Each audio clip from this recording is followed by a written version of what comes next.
I was on the tube the other day, Rick. Sure. I was just coming into Finchley Road. Yeah. And I was on the train. I know you don't travel on the tube anymore. No. You're too famous. But I never did. No, fair enough. It's not that I don't really recognise. It's beneath me. Fair enough. And they're on the tube in each carriage on these newer ones. There are kind of these flaps that are normally locked closed, and there was one of them that's swinging open. And inside there were various buttons like on, off, self-destruct, whatever. But seriously, like doors operating. Train quicker. Exactly. And you were thinking, like, you don't want some, kind of oik, sort of fiddling around pressing buttons and stuff. It could be quite dangerous. Yeah. So I got off of Finchley Road and I thought, I'll be a good commuter. I'll mention this to the staff. And they'll probably, they'll thank me for it. And if it's an attractive young staff member, they never are on the tube. Have you ever seen an attractive member of staff at a tube station? Oh, come on, steady. They are such freaks. I know that's the pot kettle black. They're all from Devon, apparently. They're grotesque people, really. All right, steady on. And so anyway, I went up to this guy. I thought the uniforms don't help, though, do they? They don't. It's pretty grim. And so I went up to this guy. I said to him, "Excuse me, I was just on a train there, and there was a flap open. I could see all these buttons and things." He went, "Right." I was like, "Yeah, well, I just think, it might be, wandering hands, a small child or something." Yeah. Right. Small child. He went, what carriage was it? I said, well, I don't really know what carriage it was. I just, maybe at the next stop someone should come and check. He went, well, how are they going to check if they don't know what carriage it's in? And at that point, I just wanted to smack him in the face. I just thought, I'm in a hurry. I've got no reason. There's no gain for me about telling this. It's not going to help me out in any way, not financially, nothing. I'm just trying to help you out, and that's your attitude. And I was absolutely livid. I'm getting so intolerant in my old age. I won't. What about the fact that the world's tallest man is living in a semi in Neasden? It's alright, isn't it? Something that someone told me in the week is that, do you know all these tall people like this guy? Yeah. Which is a bit weird they've only just found him, considering he's the tallest man. I mean, that's a bit weird. Yeah. Someone genius. told me that, do you know the guy who was in James Bond, the big bloke? Yes. Jaws. He's got the same illness as this bloke. Right. And what it is... It's called tall. It's something about... You're suffering from tall. You've got a small tumour or something just behind this part of your head. Yes. Oh, yeah. Just sort of in the middle of your eyes. Yeah. And the pressure on that makes you grow really tall or something. Yeah. So he needs to get it sorted. That's your advice to him. Yeah. Get it sorted. Okay, very finally, Karl, this is important. This is just projecting into the future. Get it sorted. Just projecting into the future now, K-Man. Have you seen that man in a jar without a brain? Sorry, is that something? Is that a product you can buy in like Sainsbury's? Is it a dream you had yesterday? And you wondered if you could. Yes, hello. Could you make my dream into reality, please? Oh, we can't actually, sir. In plastic would be good. Sorry, what do you mean? In the future, you'll be able to download your dreams and then just act them out again, probably in the year 2000 or something. Soothsayer. No, there's some museum somewhere. Yeah. That's got this little fella who was born without a brain, and he's in a jar, and it's just that he's got a really round head. Right. And when I saw this picture, I thought, God, it just reminded me of this little fella in a jar. Oh, and what do you mean he's born without a brain? He was born without a brain. So it's a baby? It's not a little fella. Yeah, but it's weird. Do you know the difference? Do you have conversations with people in prams thinking that fella's little and he doesn't talk much? Yeah. You know, babies aren't like little people. Well, maybe... Well, they are little people, but I mean, they're not very small adults. They're not like midgets. They don't do a job of work, is what we're saying. Yeah. You're very, no. What do you mean? I didn't read about it, I just saw the picture. And this is where you're going wrong, Karl. This is always your mistake. You see the picture, you don't read the little caption. But what do you mean? How did you think? Guess at what you think the meaning is. But how did you know he didn't have a brain? He said something like the brainless man.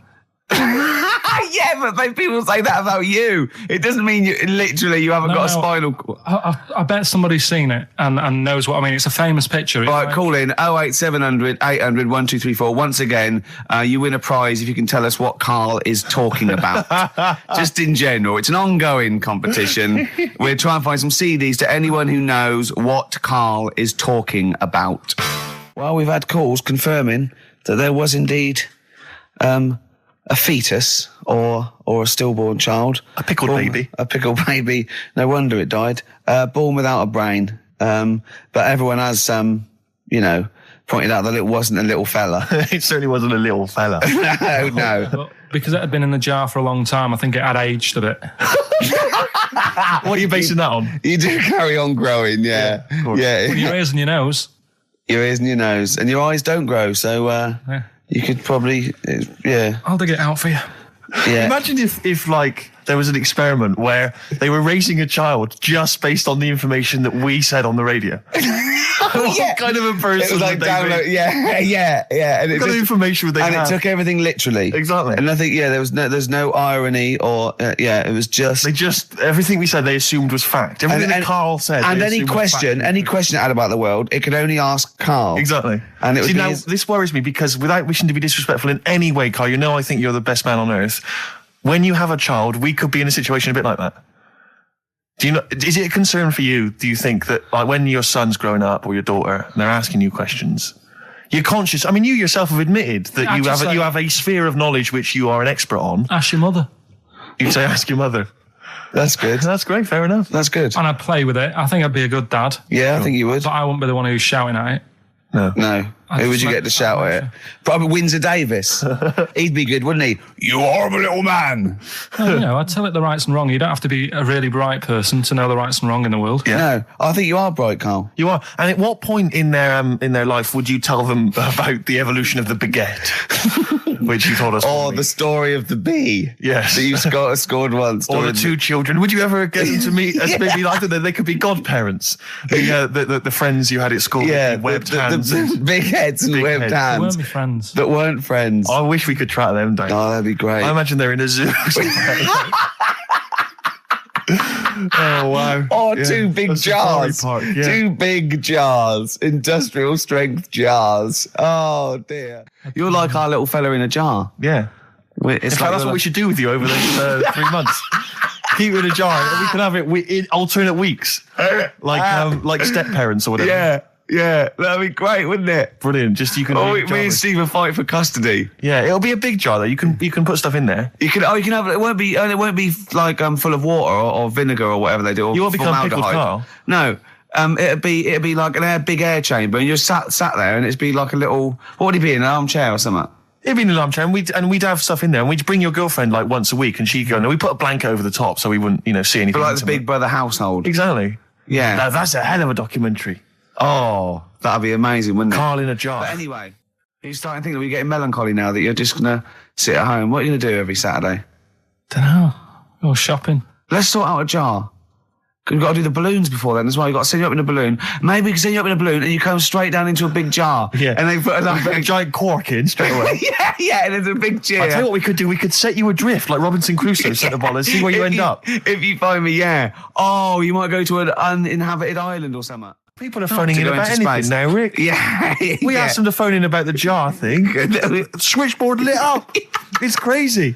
You asked them to phone in about something sensible, like Che Guevara or the life of Winston Churchill. There's nothing. That is really a demographic sort of snapshot of our fans, our audience. Ask them about a dead baby without a brain. Oh yeah, and they're reaching with their phones. They don't mind what their bill is that much. We ask them for I don't know, great quotes or something from the great philosophers. Nothing. They're just ask looking them at the where phone. to buy meths cheap. Straight on the phone. Oh, do you know? Someone just called in and said it's about putting. He went, "Hello." Karl answers the phones. And I said, "Hello." He went, "Hello." He said, "Yeah, about putting Karl in a big jar." And Karl went, "Go on." And the bloke went, "Well, then you could call him Karl Pickleton." And he went, "Thanks." I love the bothering. I like Karl Pickleton. That's lovely. That's so sweet. He spent 50p to tell you that, and you were worried. You just saw you going up in a balloon and landing in a jar again, didn't you? I always, if ever I've got like a question on anything, the internet's sat there and I can just go online and find out. The internet is good. It's brilliant. But it's not all verified. What do you mean? It's not all verified. It's not all necessarily factually accurate. Anyone can put things onto the internet. It's it's freaks and things that put on things one, right? Here's one that I read in the week, right? Go on. About this woman. Yeah. She was a bit of a punk, and to get her hair done like she wanted it. Super glue. Right? No. She got lard. Apparently, it's a popular thing. You might know. Put lard on your head. Yeah. And you put it in the oven. Oh. Now, apparently, the heat that you get from the oven is different from the sort of heat you get from an hairdryer, right? And she had to do that to get the style that she wanted. But anyway, she comes into money or whatever, treats herself to a microwave, right? It's not true. Opens the door, jams the things, like the little catch so the microwave works. She jams it with a screwdriver or a knife or something. Yeah. Puts the microwave on, sticks her head in, boils her brain. Don't be ridiculous. Right? Well, why is that ridiculous? Boils her brain. She boiled her brain.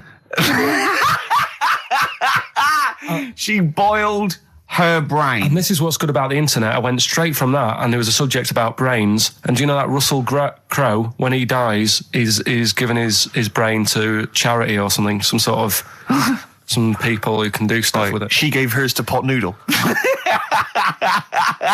Vesta. Yeah. Oh, That's the boiling sort of a stuff. skull. Yeah. It's not true. It's not true, Carl. It's the same as the woman who put her poodle in the microwave, isn't it? And all that. Just urban myths. They're urban myths. But again, where does it start? Someone made it up yeah. for a laugh. They're just too convenient urban myths. Everyone's you can tell an urban myth's not true because it's always this happened to a mate of mine, and when you say what happened then, they go, don't know, that was it. Was it? Was that it? Was it? Someone boiled a brain and that was it. There was no more story. Well, Were there any dates, locations, times? I think it was in Belgium. There's that one that a bloke, right, was going to get a phone call at 4:00 to find out if his business was, okay, right? And if he didn't get the phone call, he knew he was broke, destitute. So dead on 4:00, the phone didn't ring. So he went up to the roof, his office, and he jumped off to commit suicide. And as he was passing his window, the phone was ringing. Oh, no. Carl, it didn't happen. Didn't happen. Think it through. Think it through. Who told that story? Who told that story? As he hit the pavement at 120 miles an hour. He's the only person who could have known that series of incidents. Also, why didn't And he he's wait? dead. As his life's at stake, why didn't he wait till 5 past? I said I'm going to give it 5 minutes just in Just case. in case the lines are busy. Yeah. And what sort of bloke goes out? I'll call you at 4. Okay, if your business. Well, call me anyway. No. If I don't call exactly 4, then no, you commit suicide. Commit suicide. I would, because if I don't call at 4, that's the end of it. Well, call me anyway. No, that's not the way I work. Why can't you just call me and tell me the other way? Well, I'm telling you how I do it.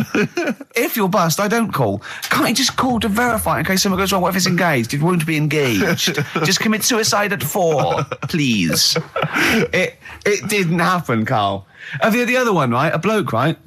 He's on a train station, and I'll tell you how I heard it. He's waiting for a cruise station, whatever, and he shits himself. As you do. And so he goes, my train's in 5 minutes, So he runs across to Millets and goes, quick, Levi's, 36. The bloke just puts it in a bag. He runs onto the train. He goes into the toilet, takes his trousers and pants off. He's soiled. Yes. Throws them out of the window. I won't be needing those again. Cleans himself off. Open the bags. It's a jacket. Oh. No, it didn't happen, Carl. At what point did he go into it and go, quick, Levi's 36? And the bloke went, sorry, Levi's 36, what, a pair? No. Shall I wrap them? Them? It? Shall I wrap? Just wrap whatever it is.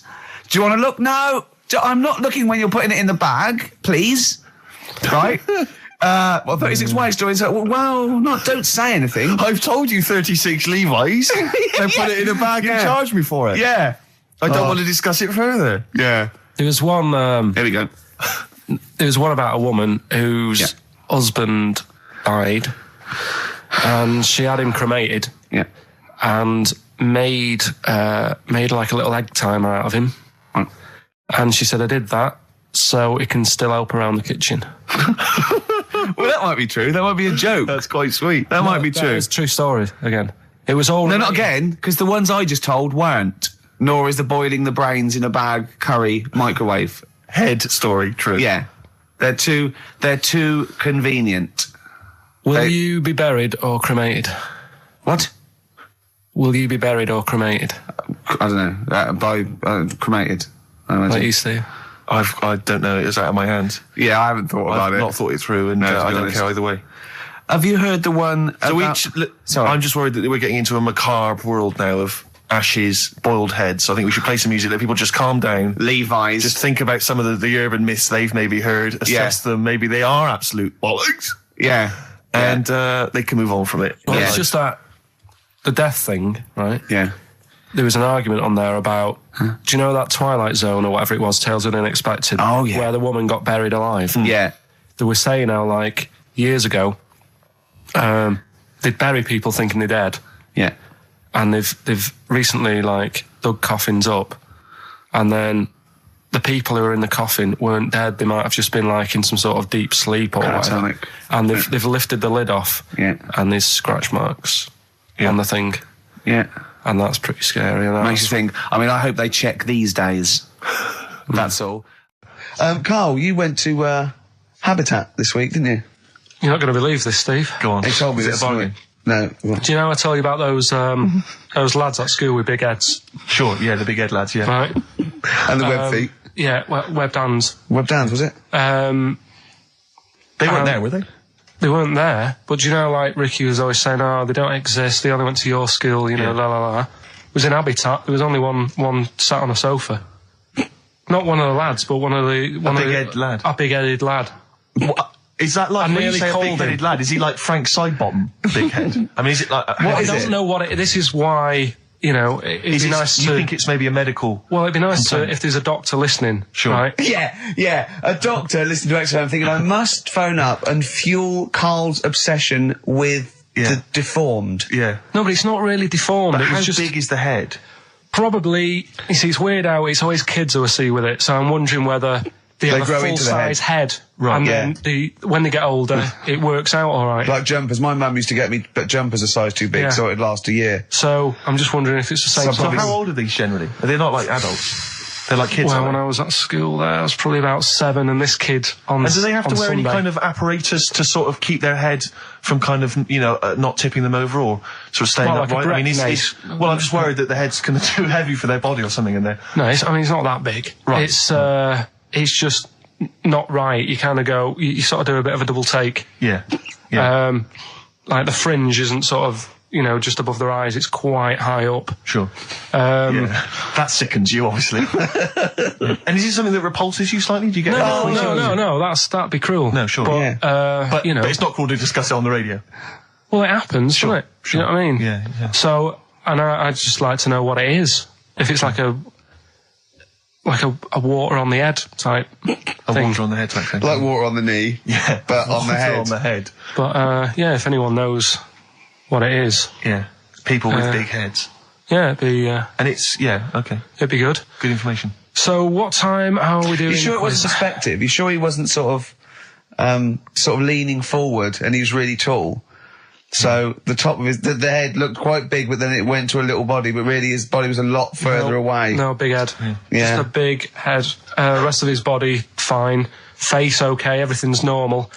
You weren't looking at him in a kettle. If you wore a hat, it'd be alright, but... What do you mean if you wore a hat, he'd be alright? You'd probably just think, it's a big hat or something. Yeah, well, what sort of hat? So you don't wear like a 10-gallon hat? Yeah, that would go down onto his shoulders with 2 eyes cut in it. Yeah, like something from the Ant Hill mob. Yeah, Michael Bentine's potty time. Yeah. How would a hat help him? Yeah. Are you sure this wasn't a Diddy man? I'm not being mean, I just want to know what it is. No. Okay. Right. But if you are a doctor listening and you want to use your kind of free Saturday... Not the doctor who phoned the bloke in America and said, where do I get blood from? Sure. Not that doctor, because I assume he's been struck off now. Sure, give us a call and sort out the whole big head conundrum. What's the number? 08700 800 1234. That's also the number to call if you have Bruce Springsteen tickets available. I will pay up to £47. Don't do it. Go yourself. Don't give them to Steve for cost price. Make a little profit. Oh, I mean, don't take the mickey. You know what I feel. You've already ruined the thing. Don't ruin some more of my dreams. But I'll tell you what, if you do get Steve a ticket, he'll be so grateful that he will spend a bit of money on you, I imagine. You'll buy tickets and, give him something pretty special because you're earning now and, Yeah. So let me discuss that with them, Rick. I mean, let's not make any promises. What was that thing you told me the other day as well? I'm talking about it. People have been phoning up about this. I don't think we should talk about conditions of the mind and brain. Well, that woman's put you right. Yeah, shown us it's hydrocephalus. It could be, and all it is that it's totally curable and normal life. What they do is it's a baby born with sort of water on the brain, and it comes out. Must hurt a bit in childbirth, and then they just drain it off. It's just full of water. I tell you what. What? You've just reminded me. Weird stuff going on in the world. But it was from a baby, was it? Maybe it was a baby. Maybe it was a baby, but it had water on it, everything. Well, listen, right, this was a kid with a big head, as far as I'm concerned. He wasn't a baby. But we know what he's got, everything's sorted. But other things, right, that are weird in the world, yeah, do you know, on, you're Karl. always like, you're going on about there's no ghosts and stuff. Yeah. Right? How do you answer this one? Yeah. Someone here who I work with, right, I'm not going to say the house, it doesn't matter, but they were eating space cake, right? What do you mean by that, Karl? Explain. What's a space cake? For people who... It's some sort of druggy cake, isn't it? Yeah. Right? A dope brownie or whatever, yeah. Right. So something with cannabis in it, is that what you're saying? I think it's something stronger than that, isn't it? I don't know. But anyway, he was having this space cake, and... You better give me the name now, Karl, because I've got to report him. No, listen. It's only... No. It really doesn't matter. No. Is he Sturgis? Was it Claire Sturgis? Yeah, She let's say wouldn't it bother. is. She's gone on the hardest. She doesn't bother with yeah, those. she's just doesn't do anything to her now. Straight to the vein, yeah. So listen, right? So he's at a party, right, with his mates, and they're listening to the Star Sailor album, right? Right. And he's sat there, and he's had some of this cake, Right.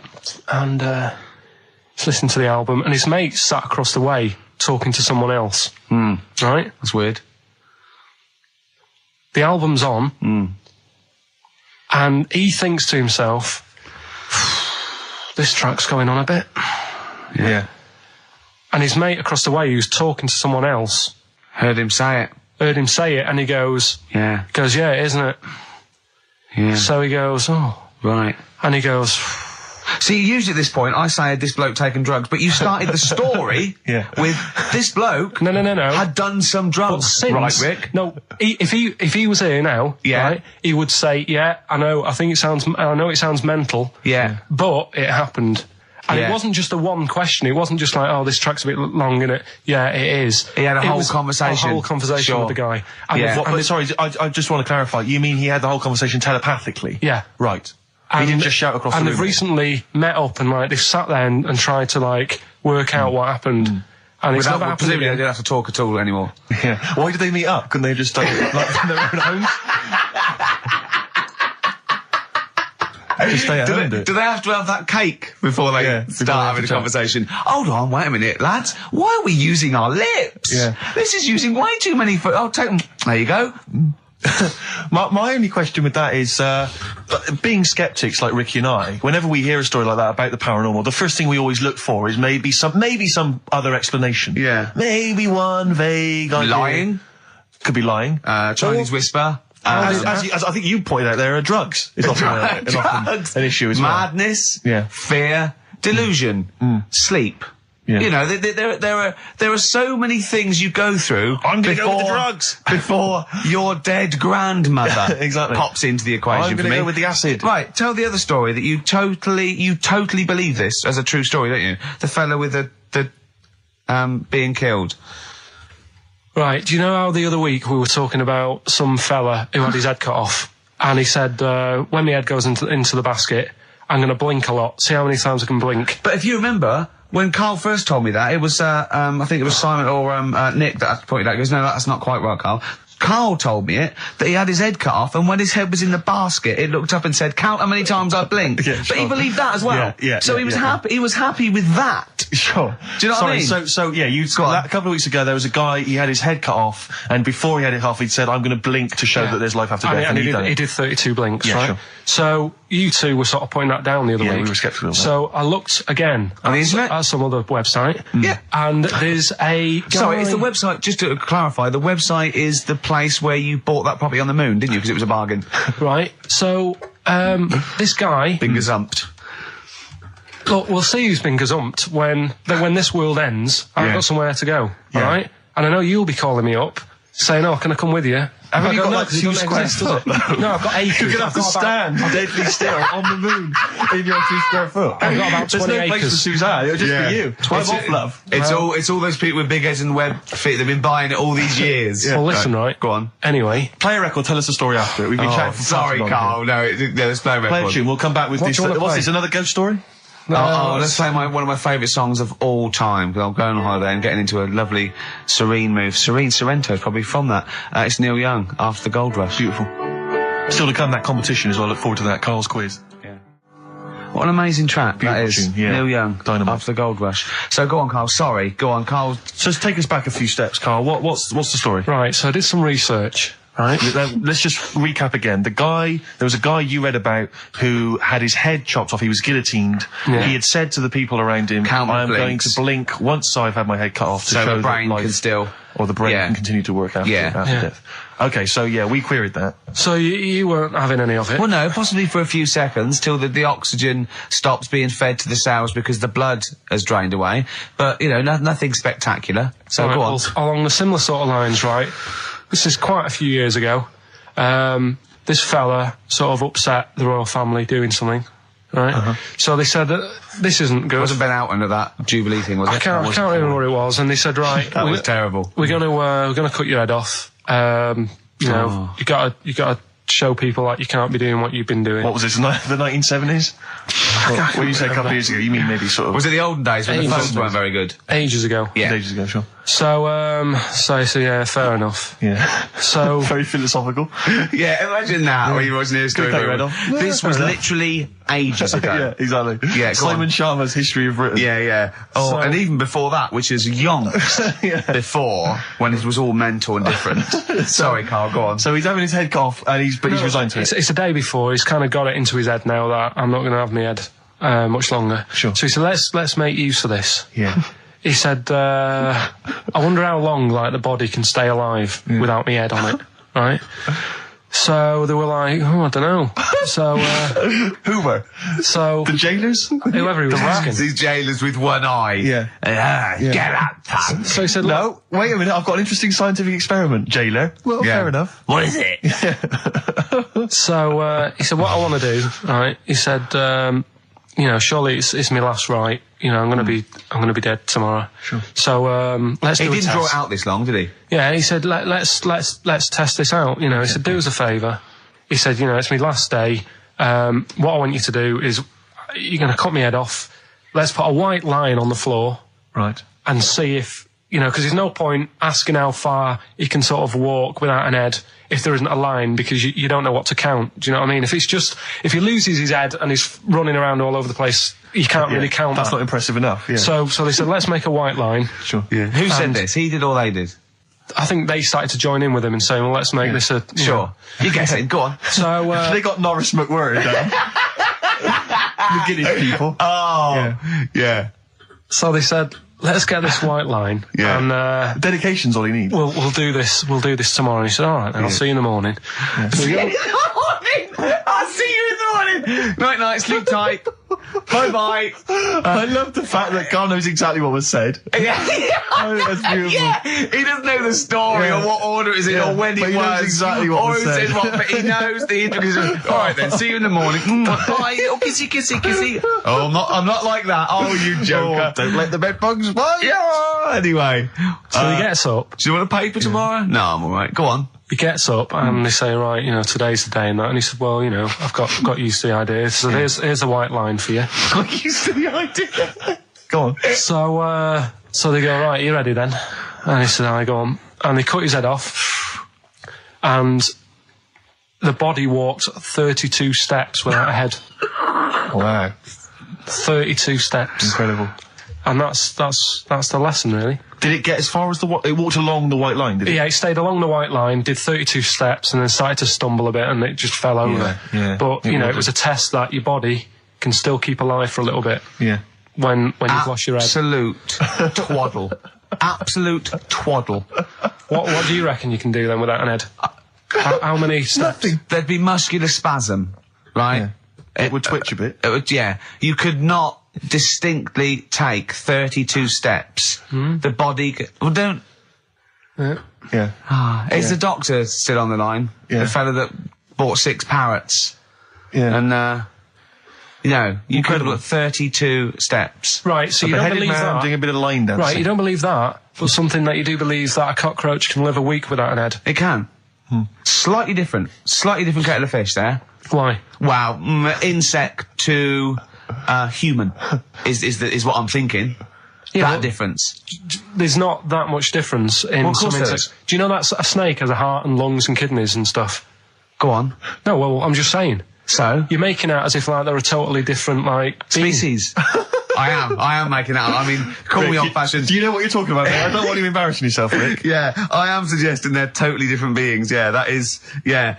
Now, Karl, the cockroach is a very different thing. The interesting there is that it lives without its head, because a lot of it's on. There's some of them are phototropic, chemotropic. Some of them just literally have irritation and muscle memory. I mean, they do have a central nervous system, but it's very different. So if you lose the head, it bypasses a lot of that anyway. All this is running around. The reason it dies is because it can't take on water. But it's very different to a man, right, having consciousness and then losing that, and the body's still going, no, I think I remember what I was going to do here. Yeah, so I'm going call to out, carefully walk along the walk white line. 32 steps along this white line.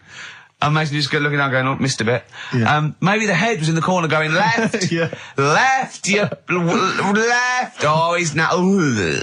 Well, let's just put it out. I mean, if anyone listening has maybe had a relative beheaded, maybe in a horrendous car accident, but they got up, maybe they went for a walk, they had a little chat before they passed on. Karl. Get in touch. You know, Karl, never know. you are my favourite being. You are my favourite species. Now, you, Karl, may not be particularly different genetically from a cockroach. You are, Why can generally cockroaches speaking. do that? Why whoever made them went? Let's play a record. Do you know what? When I told him this fact, I send him little facts on text messages just to inflame his, interest. I just sent him a cockroach can live 9 days without its head. He texted back, "What's the point of that? Yeah. What's the point of They're that?" not doing experiments, these cockroaches. It's a boring last week to have. And he went, on top of all that, you're thirsty. So it's the worst week of your life, isn't it? That week without your head. Play a record. Play a record, Karl. Competition time next. Oh. Look at his little face. Look at his little You've not heard face. Karl's competition. Oh, we could live without an head. Right, okay, educating Ricky. What have we got? Airy Chinese kid, go on. Right, yeah. This is the. I didn't want to do this. What do you think you want to do it? Well, I wanted to give you 3, and I gave you one. It was like the alien man gets a beard or whatever. Yeah, And- which was total rubbish, so this one should be better, maybe. Hairy Chinese kid. Right, well, we've talked about airy people in the past. True enough. Haven't we? Yeah. The little kids who grew up in woods and hung around with wolves and that. Yeah, again, you're confusing it. Yeah, they're not, there were some people that were born very hirsute. They were not the people who were brought up with wolves. You just put that together in your Homer Simpson type mind. Right, well, this is like a sort of close to that sort of story. But the weird thing is, right, Chinese people aren't that hairy as a nation. No, seriously, that's a well-known fact. They don't have that much body hair and stuff. Okay. So this little kid who was born over there, he was like covered in stuff. Was he? And it was only his nose that wasn't hairy. The rest of his body was caked in hair, right? And his hair sort of What grew. sort of hair was it? Was Thick hair. No, what I mean is, was it sort of like a pony's mane, so he just looked like an Ewok? You know what I mean? Just like hanging down sort of straight, dark hair. In the picture, it looked like it grows was it from his downy? eyebrow. It grows from his eyebrows quite thick, and then it just goes all the way over You his don't head. think it was just really long eyebrows that he'd done a comb over? No, it was all over his body. It had a picture of like his back and that. Yeah. And Had he styled it? Had he styled it at all? Did he have it in a quiff or? no, it was just hanging everywhere. all over him. Yeah. And they were like, this is a bit weird, happening in China, where we're not normally that hairy. That was the scientist speaking there. Yeah. And the local press and that were getting him down, calling him Monkey Boy and all this. Oh, And thinking Chinese press. but the doctor, Yeah. Oh. They're cruel, aren't they? It's like those game shows. That's Japanese, isn't it? Yeah. That's what. Yeah. and the doctor said, I was Carl talking through all that time while we were just like talking to each other then. Because I turned round and I still saw he was talking. Go on. So anyway, the local press came in to see the hairy boy, the monkey Yeah, boy. and they were like being tight, taking the mickey out of him, and the doctor said, Driving him nuts. said he's only hairy. Said he's a healthy young kid. The only faults he's got is he's got a little bit of eczema and a boil. And he said everybody should just treat him the same, and I think he grew up a healthy kid. Yeah, so that's the. That's the end of the story. That's not a story. Why? But I've got nothing. I don't know what to say to that. So someone in China was born slightly hairier than the rest, and he was normal apart from eczema and a boil. That to me isn't a story. But if it is, I've got a million. I mean, it's sort of like bloke from Manchester went a bit bolder than the rest, got a job on radio. He was normal. I mean, that's not a story, is it? So that's educating Ricky. Will we Brilliant. do that next week? That is brilliant. No, I think Carl. that was good. I did. I mean, I enjoyed that. I learned something from that. I mean, I want to get. I mean, this is all from one book, is it? Yeah. That's an interesting book. With the, I don't want to dwell on it, but with the hairy Chinese kid, what did they say about that? What was the, I mean, was it once there was born a kid who was slightly more hairy than everyone else? But yeah, it's all right. He only had a boil. Oh, how did they word it? How did this capture your imagination? There was a picture. It was a picture that grabbed me first of all. Sure. And it was like, God, what's up with him? And that's when I read it. Did you see the boil and the eczema or just the hair? No, you see, because his face is like, just under his eyes is sort of nice and smooth, and his nose is sticking out, and that's not hairy. But the rest of him, it looked like he had the sort of a balaclava on or something. And then I read on, and it's like, this is a hairy kid in China. Yeah. Yeah. So. Yeah. Okay, good. Anything else in there? Because, I mean, I like that. No, we'll do more of that next week. How is that alongside, hanging bacon, alien abduction, a hairy Chinese kid, and a little interesting fact about the derivation of a phrase? What do you mean? He didn't understand a word of that. I knew the word derivation was going to cause problems. I thought derivation shouldn't have come out. I wasn't disputing. He's all smug because he just had a phone call. That was Beck, lost cause. Go on, tell him why you're all smug. Because Adrian just called up. Yeah. After hearing the story about the Chinese kid. Yeah. And he said, yeah, that's true. He said that there was a TV programme on it. Yeah. He had a chromosome defect. Yeah. And it made him hairy. And his mum and dad used to have to shave him. That wasn't in the book. But thinking about it, that's not a good move anyway, is it? Because they say that for women, if you get a few hairs on your top lip, don't shave it because it'll grow back thicker and faster. So they should just let him. They should have just said, well, let's see how bad it gets. But if they went in there straight away if he came out as a baby and a little bit hairy, they should have left it maybe, for a little bit. But Adrian called up and said, yeah, he was hairy, he was all but right. we weren't disputing there was a Chinese kid born slightly hairier than the rest. We were disputing the fact that you didn't actually tell us a story. You just told us a And sort what of we are selection of disputing facts. is that man was abducted by aliens for 3 days and grew a beard. Yeah. That's definitely not true. No. We don't know about chewing the fat, but it sounds quite viable.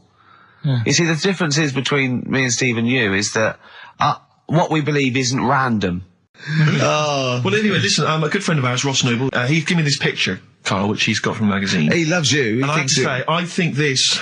I just looked at it then. Obviously, it's not going to mean much to the listener. Oh, this is But it is currently available. I think it's in the current edition of Bizarre magazine, so you might want to buy that. It's and you not can have horrible, though, is it? There's a certain grotesqueness about it. Oh, But I just think it's a deformed person, isn't it? Well, to a degree, but I think what it's going to do for Carl is give him, I think for you and I, Rick, we're going to see his face. Light up. Lighten up, like opening a wonderful Christmas gift. Oh, you know what? I think I've seen this. Is this the one with the kid with the big head? I'll be honest with you, Carl, it is. Have you seen it already? Yeah. Let me just show it to you again so you can have a look. It's like I haven't seen it. It's like... yeah. We shouldn't be laughing at that. No, but that is like the kid who I went to school with. That is the same. That can't be the So same. do you recognise him? Seriously, that is the same thing he had. I mean, I have to say, it does not look like sure. it's been computer generated. It's so odd. Yeah. But look at the child's face. I Look know. at his Well, reaction. Don't take another photo of me. I'm not sure this is right. It's not right. But I was hoping that would give you, Carl, just a little glimpse of. We've had a the request wonder. as well on the best bits. So someone wants to hear you talking about your mates with the big heads. I don't believe it, because every time we go there, we get some sort of complaint about something. About what? Just believe it. Well, that for some reason that always goes from the story with my dad going to Blackpool for taking those kids there. And what kids? And, leave it. No, what? No, I don't know. There's people that know what you're talking I'll about. tell you when we put a song on. No, well, I know what it is, Well, but you if you can't just wanna say know, that. well, Is it when? email Is it in. okay? Is it when your dad put a kid in the wheelie bin because he was getting it home? Yeah. So we're going to be We can't go through it again. It's too controversial. And it was in one of her magazines, and there's this article, right, about these identical twins, brothers, right, and one of them meets this girl, right, and it turns out she's got an identical... I've heard this. This is true. Right. They get married. She's got an identical sister. Right. So they both go out. So 2 identical twins, male, going out with 2 identical twin sisters. Yeah. So I was looking at it going, oh, that's weird. Because you see them, like, they're always wearing the same cardigans and that's like... But then, That's no, all but right. if you're an identical twin, then you probably would fancy the same sort of person, wouldn't you? But then I was asking, she was going, it's getting near the, the plot, the murderer. If they had a kid, would they look the same? Yeah. Would Well, not necessarily, because it depends on what genes are passed over. Even though they've got the same exact sets of genes, that you don't pass on all the genes, do you? It's 50-50, but you don't pass on exactly the same genes in each sperm, let alone with an identical twin. Yeah, but even though you don't do that, like my brother and sister don't look like me, but No. you know they were related. Because they share 50% of your father's They genes. talk gobbledygook. Yeah. No, you share 50% of your father's genes and 50% of your mother's, but not the same 50% on 2 occasions. I think you completely lost him already. it. I've lost him already. When you brought in the word genes, Yeah. I thought you was thinking, what No, was on they the wouldn't trousers for? necessarily. They wouldn't necessarily, no. They could do by Did sheer Suzanne chance. look at you like Oliver Hardy looks at Stan Laurel when he's just like nailed his hand to a wall or something? She went, ask Ricky tomorrow. And then turned up John Nettles. And then turn it up. Yeah. That's all right. Oh, that is brilliant. I think I heard a story once where 2 sets of Siamese twins married. What if you fancied the one on the left? Yeah. What if one of them was having an affair behind the other one's back? That'd be difficult to conduct, wouldn't it? You better show off. He's waking up. What are you doing? What are you doing? What are you doing down there? What are you doing down there? Nothing. There's no one down here. Well, I think there is, because I can see her sister here. No. What's she doing? What's she No, doing? they just- She's covering for him. What are you covering for him for? He's your husband. Is my wife down there? I read something about some Siamese twins. Go on. And one of them was saying, we get on each other's nerves and that. The other one was going, we don't. I didn't know this. I've never liked you. I've never liked you. One of them was going, I hate doing the washing up, but I let her do it. And the person doing the interview said, well, why don't you help out? Just dry up and get the job done quicker.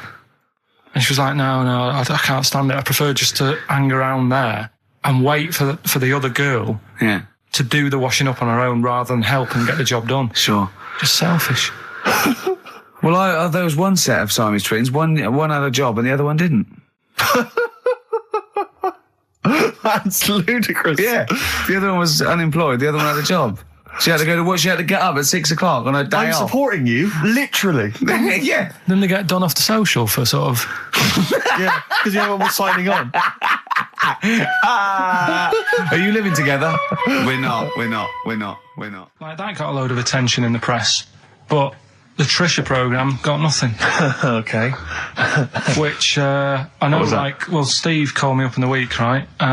Like 10 o'clock in the morning, I was at work, and he goes, She thinks so at 10 o'clock. She Preparing this show. Most people go to work about 8, 9. you watching Trisha and that? I said, no, what is it? He goes, oh, you'll be loving it, right? Freaks. Was it, Help Me, My Mum's a Freak? Siamese twins. Right. Right, so I couldn't watch it, but he said, it might be on again, because they repeat stuff on ITV2. Right. So I had my dinner late, right, instead of having it at like 1 o'clock like I normally do, Yeah. I had it at like 2:30, Yeah. sat in the office, put the telly on, ITV2, these Siamese twins. Did it blow your mind? It was amazing. We talk about a lot of things on the show quite a lot. The Airy kids crop up a lot. I was waiting. It's been 10 minutes and you haven't mentioned the hairy kid. Right, and last week we were talking about Siamese twins, weren't we? So it was weird that this programme was on, but it was amazing. I mean, what I think you can't refer to them as Siamese twins. I think they're known as conjoined twins. Why? I think Siamese is maybe considered derogatory or as an old antiquated phrase. Yeah, I think it's because the first famous ones were actually from Siam. Right. And that doesn't exist anymore. No, it's conjoined, Carl. Yeah. Get the phrase right. But you think that if that's happened to you, that wouldn't be that sort of offensive. The names that you must get called. Right. You think that's least Siamese your worries? twins, I'd say, well, that's, yeah. Now, were you stunned by where they were connected? Just live with it, we'd say. Right. Because they were connected, of course, at the forehead. Oh, Sort of, which was quite extraordinary. God. What if one had bad breath? That wasn't a question that Trisha asked. Annoyingly, because I know that much of the audience was thinking that. There's a few things that didn't crop up. What questions would you have asked of them? Because what things did you feel weren't mentioned? I'd love to just watch Karl watching amazing things. Exactly. Do you know what I mean? It's like early learning thing. Mouth slightly open. Yeah, some mouth slight open, saliva. dribble, looking round to see if anyone else has seen it. You know, I hate that. Like when a cat sees a bird land on the balcony. Exactly. It can't believe it's luck. I'd probably say, how do you buy her, like, a birthday present? A surprise gift, yeah. Because everything's ruined. Sure. Right? I'd probably ask... Yeah. Well, did you not think it was interesting that one of them had a boyfriend? Well, that was a bit weird, wasn't it? Uh-huh. But what was the other thing that I was thinking when I was watching it? Was thinking if one got into crime and was sent to prison... Right. What would happen?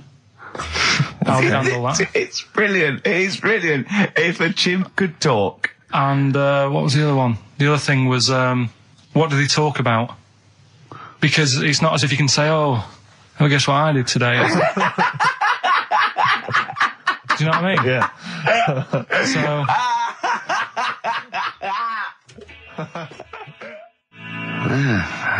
Brass in pocket, and if they're pretending to be good, they're doing a bloody good job of it. I love them. That's Ricky Gervais on XFM 104.9 with me, Steve Merchant and Karl Pilkington. Karl is still buzzing about these conjoined twins. It's just... One of them, of course, had to be... Because one of them was sort of shorter than the other and had to be sort of wheeled around on a kind of trolley thing by the other. This isn't Molly and Dolly, is it? No, they're not called... One's called Reba. I forget what the other one's called. Sheena, maybe, or something like that. Do you remember, Carl? No, I wasn't that impressed with the names. It's just... Yeah. So you immediately put them out of your mind. Those are rubbish names. Forget, Carl, forget. They're gone. Were they British or American? Yeah, American. Oh, because I've seen two American ones on Jerry Bizarrely, Springer. one of them was apparently a country music star. This is Molly and Dolly. Well, they're not called The Molly one that and joined Dolly. at the Oi. The one that joined. But they're not. I think you've made up the Molly and Dolly. No, it was on Jerry Springer. There's a little one that sits on a seat, and the other one carries it round, her around. They're not called Molly and Dolly. There was something like that. They're called. Well, we know that one of them's called Reba, and I forget. And one was a country and western singer or something. Yeah, and but she was saying, "Yeah, I've just made a movie. It's coming out shortly in theatres." Is your sister in it? Yeah, and the other one said, "Oh, I'm not involved." It's utterly bizarre because they live there. They work so hard to live their lives separately. Yeah, they say it's all. Yeah, exactly. of course. So, Yeah. They try not to. So she's talking about her music career, and the other one's sort of not taking any kind of credit for it, which is nice. It's weird though, because when she was singing as well, the other one just stands there. She doesn't join in. She doesn't sort of dance. Offer backing vocals. Do you know what I mean? Make a group out of it. Yeah. A duo. Yeah, well, but it seems like we're sort of being horrible, but we're not. No, we're not. I mean, it's a really bad we're thing, laughing at Karl's amazement at this phenomenon. Sorry, I just got to say we're not. You know, taking the mickey. The really weird thing about all this, right? And it's annoying because you were saying about, what should have Trisha have asked and all that. Yeah. But one of them mentioned that one of them was adopted and the other one wasn't. Don't talk rubbish. No, seriously. I didn't understand it, right? Of course you didn't. And then Trisha sort of said, well, let's have a chat. And they were like, no, I don't want to go into that. What do you mean one was adopted? That's what he said. One of them... don't quiz me on it, but that's what was said. Hello there, Hello there, I'm a multi-millionaire. Oh, and yeah. I've just seen your orphanage. Oh, I'd yeah, love it's lovely, to isn't adopt it? one of your children. You'd like to adopt one? I'd love to adopt a children, because I've got loads from around the world, so I'd love to adopt one. I'd give you $10,000 towards your well, orphanage. we're speeded through then, yeah. Brilliant, okay. We've actually got two left. I only need one. I'm only interested Right. in one. Yeah, I don't need any more. Don't need any They're more. sisters. They're I know it would be tragedy to break them up, but I really only need one. now break it up. There's the rub. You see. Sure, Because, sure. You just need the one. It's $10,000 now. You can have that. I'll sign it now, but I don't want to discuss it further. I'll bring you around. Brilliant. Okay. Ding dong. Hi, yeah, brilliant. You brought my kid round. Yeah, there she is. There. That's a joy. Yeah. Okay. Just standing next to a bush. Yeah, do you want to, can you bring her out to No, me? It's there's nothing behind the bush. So you just want. I just want to be able to walk 360 degrees round her. Do you want her or not? Yes, I can't believe it. What's that little trolley? She's talented. Oh dear. You're talking nonsense, Carl. Well, whatever. Steve, you're out of the room there. Mm-hmm. Carl took a phone call from someone. Okay. He's found a cellmate. Right. Not a soulmate. I think one day they will be cellmates. Yes. Because he's just like, he loves everything Carl loves. And he was telling Carl stuff and Carl's face was lighting up. Yeah. He's told him of 2 Russian kids in the circus. They're covered in hair and their mum tells them off because they're covered in fleas. Carl said, see, that annoys me again, innit? They do something else. And the bloke went, yeah, they should just make money out of being hairy. And Carl went, exactly. And he said, have you heard of the three-legged juggler? And the bloke went, no, what's that? He went, that annoys me as well. Because he thinks they shouldn't have done juggling, they should have done football. Do you know what I mean, though, Steve? What do you mean a three-legged juggler? What are you talking He's a about? famous three-legged juggler. Oh, he's mega famous. He's like the Beckham of wherever he's from. But the other day I was looking in, I don't know, Bizarre magazine or something, right? And there was this fella who, he had no arms. So you saw a picture of him. His job was fixing watches. Did it with his feet. Go on. Well, it's just, why pick the most hardest job to do when you haven't got any hands? Crush grapes. Or... Do you know what I mean? That annoys me. Oh, crush grapes. Imagine him being told that, and that he comes into the careers advisory where I go, now, what do you want to do, Hargreaves? Make watches? Right, take a look at your arms. Crush grapes, mate. Sorry, you're a grape crusher. Next. Brilliant. Brilliant. I would love you to be a career advisory in some sort of clinic. It'd be brilliant. I like the fact that it annoys you. Here's a man, he's got no arms, he has learned to fix watches with his feet. Yeah. An incredible talent, incredible skill, he's utilising that brilliantly. That's annoying to you. You are angered by it. Right, I'm only being honest. Now, you be honest, right? Your watch is broke. Who would you go to? You're in a rush. You need it fixing in a rush. Now, you need some fresh wine.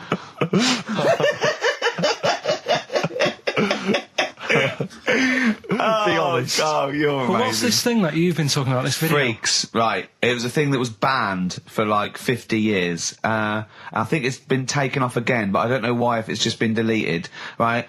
It's a quest. If anyone out there has got a copy of Freaks on DVD or VHS, can Karl borrow it, please? I almost want to set up a camera to see him watching it. It's absolutely real. They used people in the circus of the time. I think it's the 20s or 30s, the Depression. And there's people, there's coneheads, there's a bearded lady, all genuine. There's a bloke they call the human slug who's got no arms and no legs, Karl.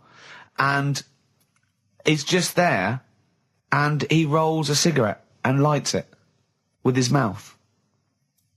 I think I've seen his brother, who isn't called the human slug, is called the pillow. Right. How does he make a living? He, Does anyone want to meet Karl for money? Do you know what I mean? Like the annoying thing was, right, there was a picture of him. I was going to put it on I think I've seen his brother. on our website, we put things up like this, right? If you go to ricky.gervais at xfm.co.uk / What? You put things like that on my website? It's nothing to do with me. I want people to know that that website is not kept or looked at by me. So, what have you put on there? There's a fella on there who's known as the pillow. And he's, you see, I get a bit worried with things like this, because we're not sort of having a go or anything. It's just things that fascinate me. you. Yeah. And, yeah, it's a guy, it might be the same sort of thing. What's your one I called? bet you used to stare at people with goiters, didn't you, when you were little? In Tesco's. Well, just go to xfm.co.uk / Ricky, it is. What's the worst thing you've ever seen on, like, a human face? You know what it is, and What I is don't want it? to talk about it. I can't remember. Have No. you told me? Yeah. What is it? But go, It's not go the to, elephant lady. Go that to the used yeah. Is it the elephant lady? You talked about that, I know. Yeah, I don't want to talk about it again. Go to the website and see the human pillow. Why is he a human pillow? That's what annoyed me. I thought he was more of a draft excluder. Oh, that breaks all kinds of rules.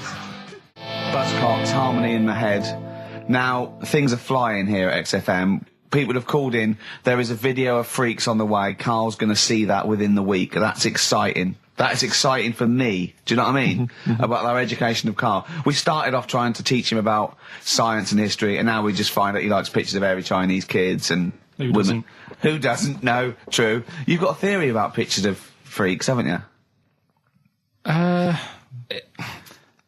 As you see, you always bring things up that I don't want to talk about, because I'm really worried that people, if you've just tuned in for the first time, it's the first time you hear it, and we're talking about hairy Chinese kids. Yeah. Talking about the human worm. Karl, listen. People don't think that you're taking the piss out of those people. They lump you in with them. Do you know what I mean? They think that you're a freak of nature. So you can say anything you want. Do you know what I mean? Because it's honest, it's from the heart, it's genuine. So don't worry about that. Yeah, but Suzanne was saying last night that I've got a heart of stone, or whatever it is. Why? Because I wasn't crying at Comic Relief. And all I always used to say to her, get out, Elephant Man. Let me watch that for 30 minutes.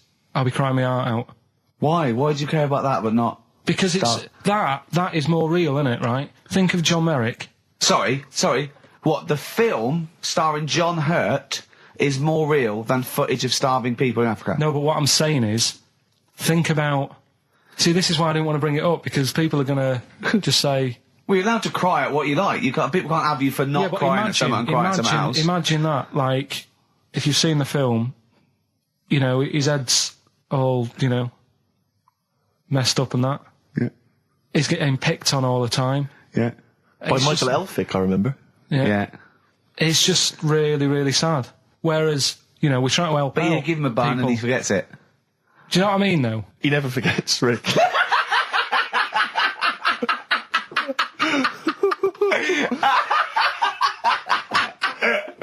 Oh, dear. Anyway. Oh, God. We're giving away stuff again. Yeah.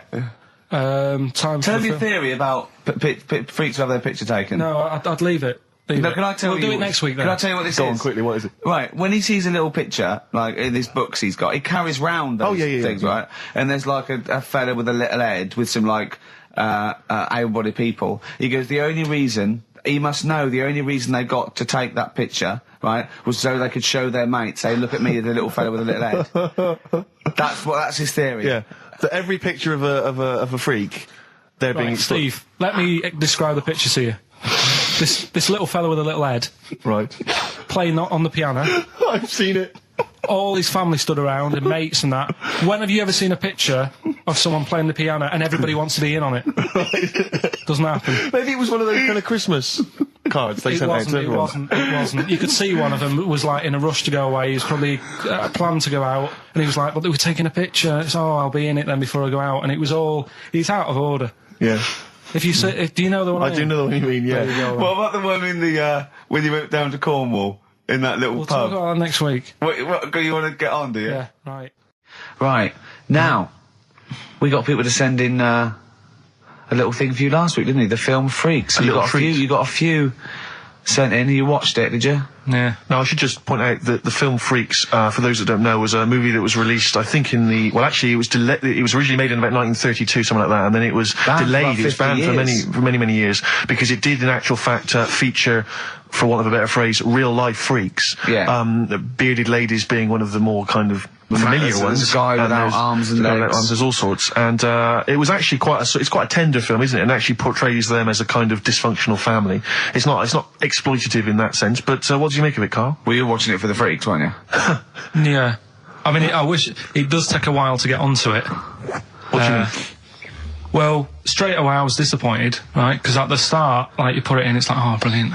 Here we go, you know. I said to Suzanne, we'll watch this, we'll have a good night. Yeah. Have a romantic night. That's it, her birthday. You've got your gloves, now we're going to watch some freaks. So, put it on, and it starts off, and it's like, you know, the following film, you think, oh, it's like following films rated 15, which means, you know, might contain scenes of violence, bad language and sex. Yeah. Mentioned nothing about pinheads.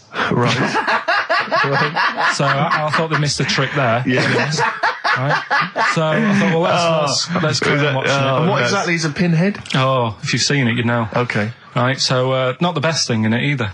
So imagine that. Okay, so you're watching it. So sat there, I think, right, something comes on, and the little fella's on there, the little fella we were talking about, the Pillow Man. Right. Is it the best thing in it? Now, what's the Pillow Man again? He's a fella who years ago, he's got no arms and legs. Right. He's just a torso. Just and a rolls, head. yeah. And there's a scene where you see him sort of rolling a cigarette up, just using his mouth, and it's like he lights it and stuff. And that's weird. And then what else is on it? Smoking stanch your growth. And then there's a little fella on it who is fed up because he looks 5, but he's actually 34. Right. Right? But there's a woman who is 42 and looked 8. So they both had the opposite thing. They were both really fed up. And I kind of thought that shows that, you know, you always want what someone else has got. Sure. Do you know what I mean? Yeah. So in a way, there's a story there in that. No, you described the same there. No. No, it was like... No, they both, you just said, they both looked young, but they are actually both older. No. This was like a little man. Yeah. Who was looked- 35. Who was 35. And looked 8. Yeah. And so did she. No, well, the other way round then. What? So she was an 8-year-old that looked 35? Yeah. So, oh, maybe not then. Anyway. No. But that wasn't that weird. I kind of thought it's a slow start and that. Yeah. And then... It's not a difficult film to follow. No. Yeah, but I wasn't really listening to what it's all about. I was just looking at what they had. And they had like a fella who's running about on just... They had like he was shopping. You know, they had a fella with no legs and he's running about on his hands and sort of got about on a skateboard, talking to someone about it. They said that's how E.T. was done. There's actually a little fella in E.T. Right. who's just half of, sort of half a body. Is that true? I've no idea. I've never heard that before. Why haven't we heard that before? I've never heard that before. I don't think he would fit in E.T. Because where's the head? He's got no neck, E.T. It's a skinny little thing. There's no human neck couldn't fit in that skinny little neck. Wow. Well, you sure it wasn't Kenny Baker up to his old tricks? What are you talking about, Karl? There's a fella with no legs in E.T. In E.T. they had two fellas, right? I think they had a little, a midget fella. Right. Who did it. And then I think he was off sick and they were like, oh, you know, what else are we going to do? So they saw a guy on of a skateboard going by. And said, do you fancy some work? Right. And he's done it. I think someone told me. I mean, it might be wrong. Exactly. Might be wrong. It might be, mightn't it? I mean, you've never been wrong before, so I don't know why you'd be wrong there. So what's the worst thing in it? Now, it's intriguing to me because here's a film called Freaks, featuring real-life freaks, and you're sort of a bit nonplussed by it. Just because it's built up. If you call a video Freaks, you've got to make sure that there's some good stuff on there. Yeah. What were you disappointed about? Was it that? Because there was a few things on it, right? There was a woman who said she was half man, half woman. And it's like, well, you're not, are you? It was just like she had some makeup on. I thought, well, that's rubbish. And then there was a woman who could eat using her feet. That isn't that freaky. Do you know what I mean? She's not hungry, she looks normal. Yeah. And that's when I was thinking, I mean, I'm not being right, Steve. You know I'm not being funny. Oh, here we go. No. But I'm just saying, if that woman wasn't eating and you were sat next to her in that film, Yeah. I'd probably be sort of drawn to you more than her. I'm not... I know you hate me saying it, but there's no point sort of pretending.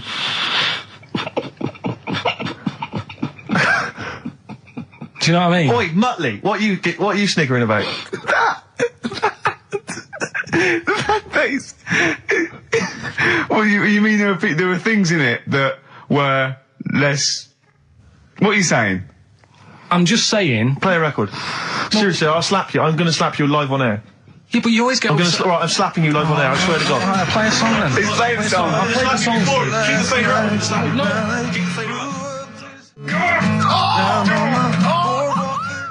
Bruce Springsteen, Atlantic City from the album Nebraska. So melancholy, that one. I love that one. Wow. So Freaks then. All in all, not as amazing as you first hoped. It was built up too much. Do you know what I mean? Really? It's like Is films. that my fault for getting you excited? I just can't Probably. believe it. I hand you this thing on a plate.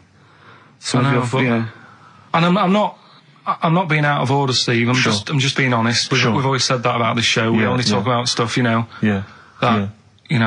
and that. Yeah, no, sure. And I've always said the first time I saw you. Sure, no, you've always been honest, You know and I've always been honest with you. I've always said that you've got the intelligence and insight of a gnat. Yeah, but if I keep quiet, people don't know that. Sure. All right, Incredibly, they do, Carl, because you look stupid as well. Well, Yeah. No, but Carl was being nice then. You don't. I'm just saying you're a good bloke, and now I've got to know you. Sure. Yeah. Yeah. The first time was weird when I saw you. Yeah. No, leave it. Don't just try to interrupt. Just let it go. No, right. I'm just saying the first time it was weird and that, and then weeks go by. Sure. And the weird thing is, I kind of thought maybe he's not that odd looking. Yeah. Right? Yeah. And then you went to LA for 3 weeks. Sure. And when you came back, it was like the first time again. Right. Yeah, Okay. No, I'm just. Okay. Wait. No. Stop it now. Yeah. Right, everyone, stop it now. No, but I just think I'm a little bit more consistent because I've always thought you were an idiot. I don't want this. Don't argue. He was just okay. No, I just, you know what I mean? My opinion has never changed. I've always thought you're an idiot. No, it's that's just been all through nice. Let's look. Peace. Shut not up, war. fatso. Peace, not war. He's just such a stirrer, isn't he? No, He loves it. I don't think I didn't see you whispering behind the microphone about what to say to Carl. Look what I've just drawn, Carl, subconsciously. Yeah. Let's see. I drew a picture of him. It's going to be on the website. Stop being on the website. No, it's going to be. I drew a little cartoon of him. No, not yours. I drew one of Carl. Right, okay. What are we talking about? That was a the touchy Freaks thing moment. is over and done with. It was all right if you want to get it out on video. Sure. It's probably worth a look. Yeah. There's a couple of things on there that get you thinking more. It's like how their life is and stuff. Do you know what I mean? How it's affected, and like the little pillow man, or the fella who's got half of his body missing. Yeah. It's stuff like that you think, oh. But what's the one that was disappointing? You said it was a half man, half woman. Yeah, I don't quite understand that one. Do you mean hermaphrodite or half? I can't remember it. Do you mean it was one sort of like it had bits of both? It was just like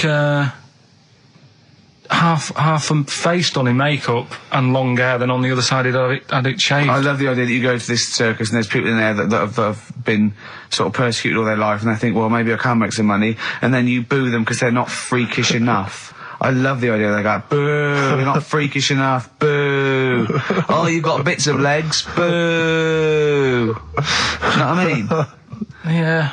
But there was, talking about that, you see, why did they join the circus and that? Because there are things they can do. I was telling you in the week that I was reading something on some news website about some sort of Olympic-style games where they're going to see, like, disabled people against able-bodied. Right.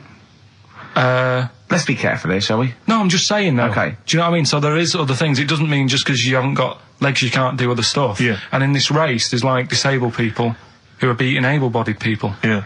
What? Would you go and see that? I don't know. But, it depends. What do you mean? They're beating them? At what? He didn't state what the little races were and that. Little races. He can't help himself. No, little races. Oh, look, there's the disabled with their little races. Yeah, they're having another little race. Oh, dear. Would you go? Would you go and watch that? Do you remember when Jimmy thought that Paralympics stood for Paraplegic Olympics? The Paralympics? Yeah, it means Parallel Olympics. Yeah. He thought it meant Paraplegic Olympics. That would be a good site, wouldn't it? Mainly blow football. That was the record before us, and here we are, pre-recorded, because we did this a few weeks ago, because we're not here at the moment, are we? We're away in that. I'm Ricky Gervais, with me Stephen Merchant. Hello there. And Karl Pilkington. He's not actually with us. No. He'll be in some of the best of clips that will be coming up shortly. Yeah, this is just us, isn't it? This is just us. We did this. When did we do this, Rick?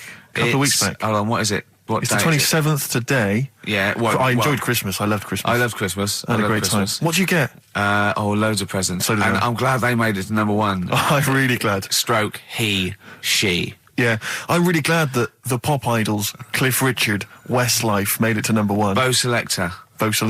Yeah, just delete that. Yeah.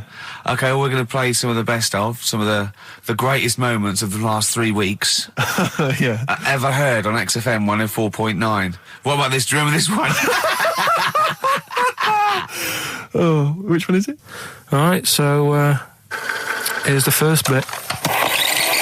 when we were talking to Karl in the week, things we're talking to Karl is that you come up with something that's sort of like, quite innocent, and he goes, well, once, right? And you realise that it's comedy dynamite. He doesn't know it, but we want to go save it. And he let out, you were filling in a form, weren't you? It was all like your girlfriend thinking you're a div.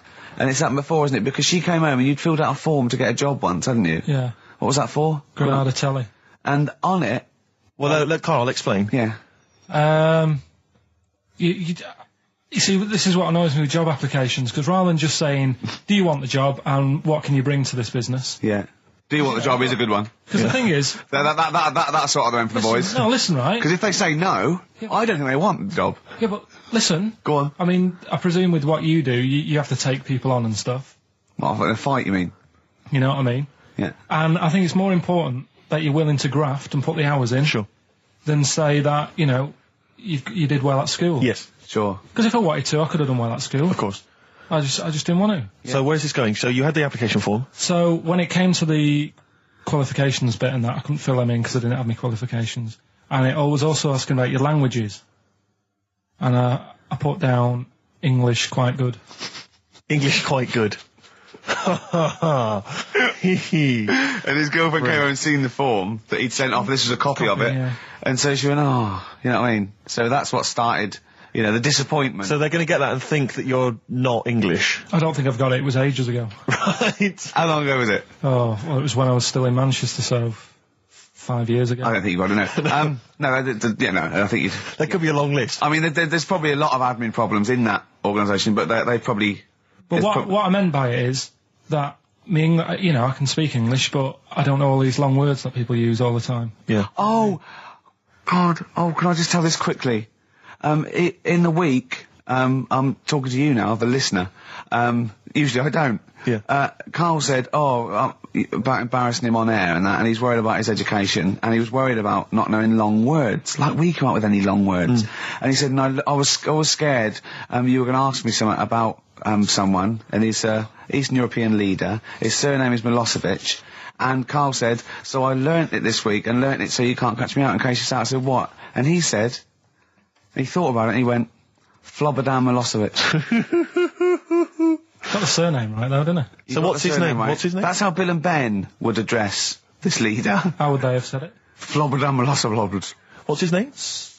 Slobodan Yeah. Milosevic. Yeah. Well done. Chris Campling Yeah. did a review of the show. Right. And basically said that Karl Pilkington is a creation of Gervais and Merchant. Well, if only that were the case. He said, he started off saying he liked the show. Yeah. He was excited. Said it was a good show. A lot of the jokes. I'm already questioning his critical faculties. Yeah, exactly. And basically said that we didn't contribute much, or seemingly didn't seem to contribute much, and we couldn't sort of like ad lib or anything. We just laughed at, particularly me, laughed at Karl Pilkington, who was coming up with some, you know, quite funny stuff. Yeah. Right? But then he does a twist on it. He goes, but the thing is, we're the puppet masters. He's a created person. We've created the persona Karl Pilkington for our own amusement. Right. He bases this on simply that we talked about... What was it we talked about? The Chinese not aging well, and Right. he heard him talk about that on my DVD. But clearly I say, Karl, remember when you were talking like that? It's a news, or remember in the week, and so he thinks it's all scripted now. Imagine if this show was scripted. I'd be ashamed. Yeah. If this show was scripted, I would send back the BAFTAs for the actual shows we've written, and I would say... I'm not having a go at Chris Campling. He's nice about our other work. He likes The Office, and he Yeah. likes my stand-up and everything, and he likes the show, but he's saying... Because we're not spontaneous, we scripted this and invented Karl. So he's like, you know, we've invented another Gareth. If we had created Karl, I would not have squandered a character that good on this poxy radio station. Absolutely. Also, does he know that we spend about 3 months on half an hour script? So how long does 2 hours of drivel? But the main thing is, as if this could be scripted, it's dreadful. It's shocking. Or maybe this is scripted. Hang on, you've lost me there. Let me just check the script. Maybe Chris Campling does not exist. Maybe I've made him up. I don't know what to believe. See, the name doesn't wash with me. What was his name? Chris Campling. Sounds odd. That's something that I made up, isn't it? Campling's almost like a joke. It's almost like a gay name, isn't it? Oh, he's a Campling. So I think this is scripted. Yeah. I think I've probably made this whole link up, and Karl is a creation. Campling, that's not a real name. I made it up. I should have come up with something better. Yeah. Sorry. Down to the River by Bruce Springsteen on XFM 104.9. So, that little fella in the Times thought Karl was just a puppet. We created him. He's an actor. What's his actor's name? Brent Hogwell. we got him from Spotlight. Brent Hogwell. This stupid, dopey Mancunian accent, he just puts that on every week. Yeah, exactly, yeah. Yeah, he speaks rather like Hugh Grant. Yeah. And we just got this whole world around him. We set a whole... What do you think about that? He had his head shaved, especially. Exactly, yeah. So, yeah, would he think that, maybe if he's looked online and seen me head, and he's noticed how round it is and that, does he think it's sort of been, morphed into that shape just for the show, just for 2 hours on a Saturday? Yeah. You spend 5 hours in prosthetic makeup like John Hurt in The Elephant Man. Everything about him was made up. Yeah. We created him, because I remember coming up with Auntie Nora. Oh, yeah. You said, Rick, we need another character. I said, what about giving him an Auntie Nora? Doesn't sound convincing, I said. Yeah, and you said, what is it about? I said, well, I don't know, she farted for 5 minutes and she's got a fanny like a split tennis ball. No one's going to believe that. Yeah. Oh, that brings us neatly... Well, let's put that to bed now. So, Chris Campling, honestly, we do not script this shambles of a show, and Karl Pilkington really is like this. If you want, you can meet him. I'd love to send Karl for a drink with Chris Campling. Can we do that? And then he'll eat his words. Chris, if you're listening, honestly, this isn't a stitch-up. As I say, I'm not having to go at you. It's a very well-written article. It's very, very fair. I love just complimenting on his grammar. Yeah. It's a very well-written article, Chris. No, I'm saying we're not having to go because it's not like he snagged us off. I would just love him to meet Karl Pilkington. People in the street come to me and say, is Karl like that? And I so want them to meet him. Yeah. Or maybe he can send in, if he's online, he can send in 5 subjects for Karl to talk about that we couldn't possibly know about, just so he knows that we just really do throw things at Karl and that drivel comes out. Imagine if it was scripted.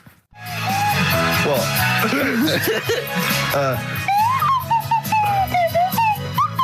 Someone's left one of those little things in here. It's brilliant, isn't it? It's amazing. What are they called, those things? I imagine just there. I was thinking of being in the front row at a Morrissey concert and going, can I just play along?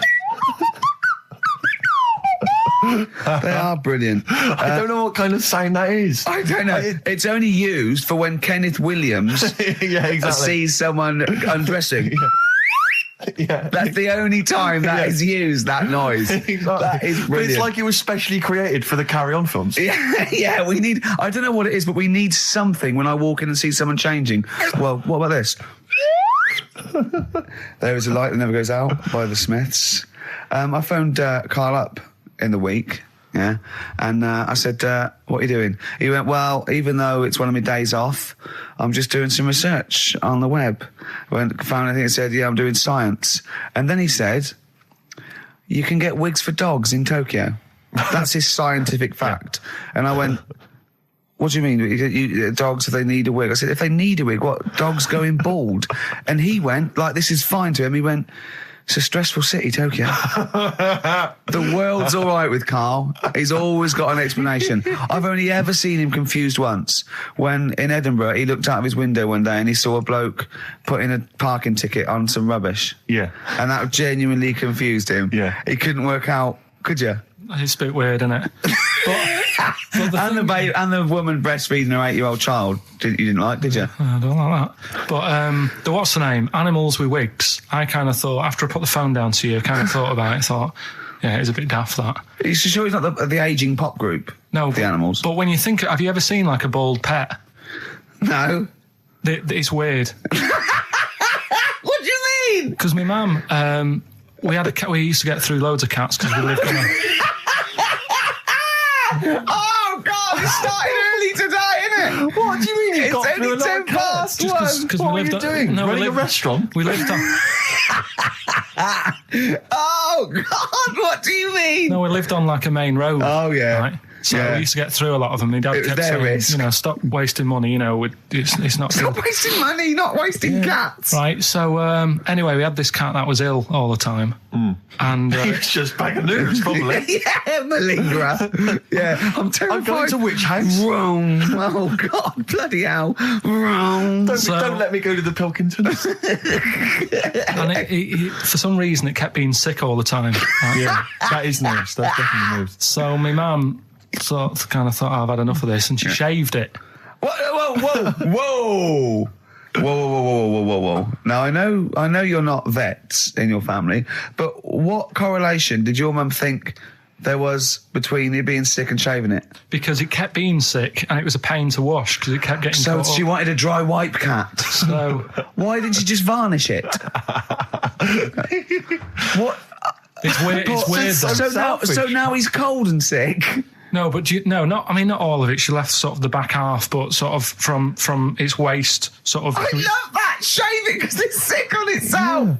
And That is it was the genius. weirdest looking thing. I mean, normally I like cats. I'm always like giving yours a stroke on the head and that. Yeah. But as soon as she did that, it was like, oh, Yeah. can't touch it. And then So now it's sick, cold, and hated. Yeah. Carl.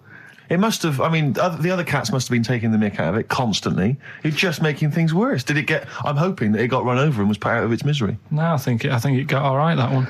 Or is that the? Yeah, it did get run over. It did. Oh God. Oh dear. How many cats do you say you've got through? I'd say whilst I was living at home, I mean, it's still on the increase even though I'm not there. So whilst I was there, probably 5. God. Wow. Oh. Yeah. And were you upset each time, or you just got used to it? It's one of them things, isn't it? Like I've said before, when you first see something, it's a bit of a shock. Do you know what I mean? It's like the Elephant Man or whatever. Yeah. First time you see him, it's that sort of, oh, look at that. Do you remember the first time you saw Steve? No, I'm not being funny. Do you remember the first? Yeah, but I've said this before. It's always, then you get used to how people look and you don't... No. I'm going to burst. You have to play a record. No, but- Because I see Steve's face. No, but I've got used to it. Shut up. This is XFM 104.9. I'm Ricky Gervais with me, Stephen Merchant. You're listening to the best of, basically, Karl Pilkington. Just check, because there are rules in place, aren't there? Yeah. There was a big bust up in the week. I'm only allowed to wind him up. I'm not allowed to wind him up socially now. I'm not allowed to... What am I not allowed to do socially? I think squeezing the head socially Yeah. has been crossed off. Right, okay. And I agreed to that because it got to a head where, Karl was really upset and he was thinking of just giving it all in, weren't you? Yeah. Yeah. Why was that? Because you were just winding me up too much. Yeah. I mean, do you want to bring it all up again? I don't mind. What was I doing? It was just... I mean, I should say now that there was a conversation where we were all sort of really walking on eggshells. It was frosty. It was a conference call, and Karl was on one end. And I'll tell you, I was very much a mediator. I was very much a UN mediator. What is it that? Karl? It was difficult to sort of keep it serious when I'm saying stuff like, I'm sick of you putting a Burger King bag on my head. Do you know what I mean? Yeah. There's a part of me that's like, I can't believe we're doing this. But What I like about it is that I'm laughing and going, well, I won't do that anymore. And he's going, you can still do it on air. And like today, I came in, I went to squeeze Eddie, went at 1 o'clock. I love those rules. Yeah. I love those rules. Well, between the hours of 1 and 3 on a Saturday, you can squeeze his head. You can put a Burger King But I bag on can't his... wait. It's terrible. Oh, but dear. that all started last week as well, really, because I got in a bit earlier to do an edit for you on some track that had swearing in it, right? Yeah. So I get in early, he comes in, first thing he does is go to sort of squeeze me head. And my reaction was, not now, do it later. As if it's all right to do it later. Yeah. So that's kind of what made me think this isn't normal. We should just point out, when we say squeezing your head, what exactly does that mean? I put my hand on the front. I do 2 experiments, right? Yeah. One is the side, because you can crush an egg sideways, so I think that's more dangerous. Right. And I actually put my elbows out, and I pressed like a vice, and I really go for it until it really hurts. And the front one it shouldn't hurt so much, if my experiment's right. I don't know. Well, it was all this that sort of, built up. Sure. And the research that you're doing there, Rick, is that going to be available online at some point? Well, that was the problem. That's what I was saying to him, because it kind of started last week. Well, it's been going on since we've known you. hasn't it, really? Yeah, but I just upped it last week. It got out of hand a bit. I upped it to when I think it got to ahead on Thursday when I filmed it. That was it, yeah. That's right. I Yeah. brought in a cameraman to film me torturing him, and there was some people from the 6th floor being shown round. Yeah, some management and that, showing probably clients round, sort of, they've probably been on all the different floors, same what all the different radio They've seen stations Dr. do. Fox. This is XFM, the sort of this sort of noise going on. Yeah. You see them all look down and saying, "Don't do that," right? Sure. They might want to spend a load of money. Yeah. Yeah. And he's doing that. He's wrestling with me. He's filming it. So that's when I just thought, Mad, isn't it? And then when we were having the argument on the phone, I was saying, has this been some sort of experiment? Yeah. He did. He said that, and of course I lost it. Yeah. But it's all good now. Do you want to squeeze his head before we play the next I record? won't at the moment because we've got to get on. It's not right, and that annoyed me as well because I was trying to find out where he was going. I was filming him. I was going on waiting for Karl. Told Johnny he's meeting a mate at 6, which annoys me on 2 counts. And I'm just doing it to the camera, So I'm gonna follow him and just turn up and go. All right, where you been? But then when I came and he went, I'm meeting a mate, and he told me where it was. So I told him that spoils my fun. Of course. Because you'd want to just track him down. I don't want him to like it. Yeah. Which is pulled the rug under my carpet now that he's going to let me do. Do you know what I mean? It's just, it's a little bit annoying. Right. Is this talking about diets and stuff? Right. Go on. They've come up with a drug that they tested it out on a mouse. Right. They said it's a problem. That weight is a big issue in the world, and a lot of people are depressed, and that probably like Rick Waller. Well, I'm depressed looking at Rick Waller. Well, Oh. I mean, you could sort out Rick by, Jono is an old man, he's got loads of money. He's not old. No, but he's getting on a bit, right? He's about no, my hang on a age, minute. What I mean is he does his own shopping, right? So I bet it's Sorry, hard. what do you mean? Because he's like, how old is he? 35. Right? He's got loads of money. He does his own shopping. So when he goes to the supermarket and he passes, the sponge cake section, it must be tough when you've got loads of money to burn that you go, just one more. Yeah. One more. Look, we are getting close to libel here, I think. No. But I'm saying how it is because I've tried losing a little bit of weight. Have you? And it is difficult when you're in Waitrose and you see a little chocolate muffin and you think, well, one more and I'll do without. Do you like a little chocolate muffin now and again? Yeah, right. Is that your favourite thing? So the thing is, let him finish his point. So the thing is, right now with Rick, he lives at home with his mum. So why doesn't his mum just say, "I'm going to buy less this week, and if you eat it all, you're not getting any more." Yeah.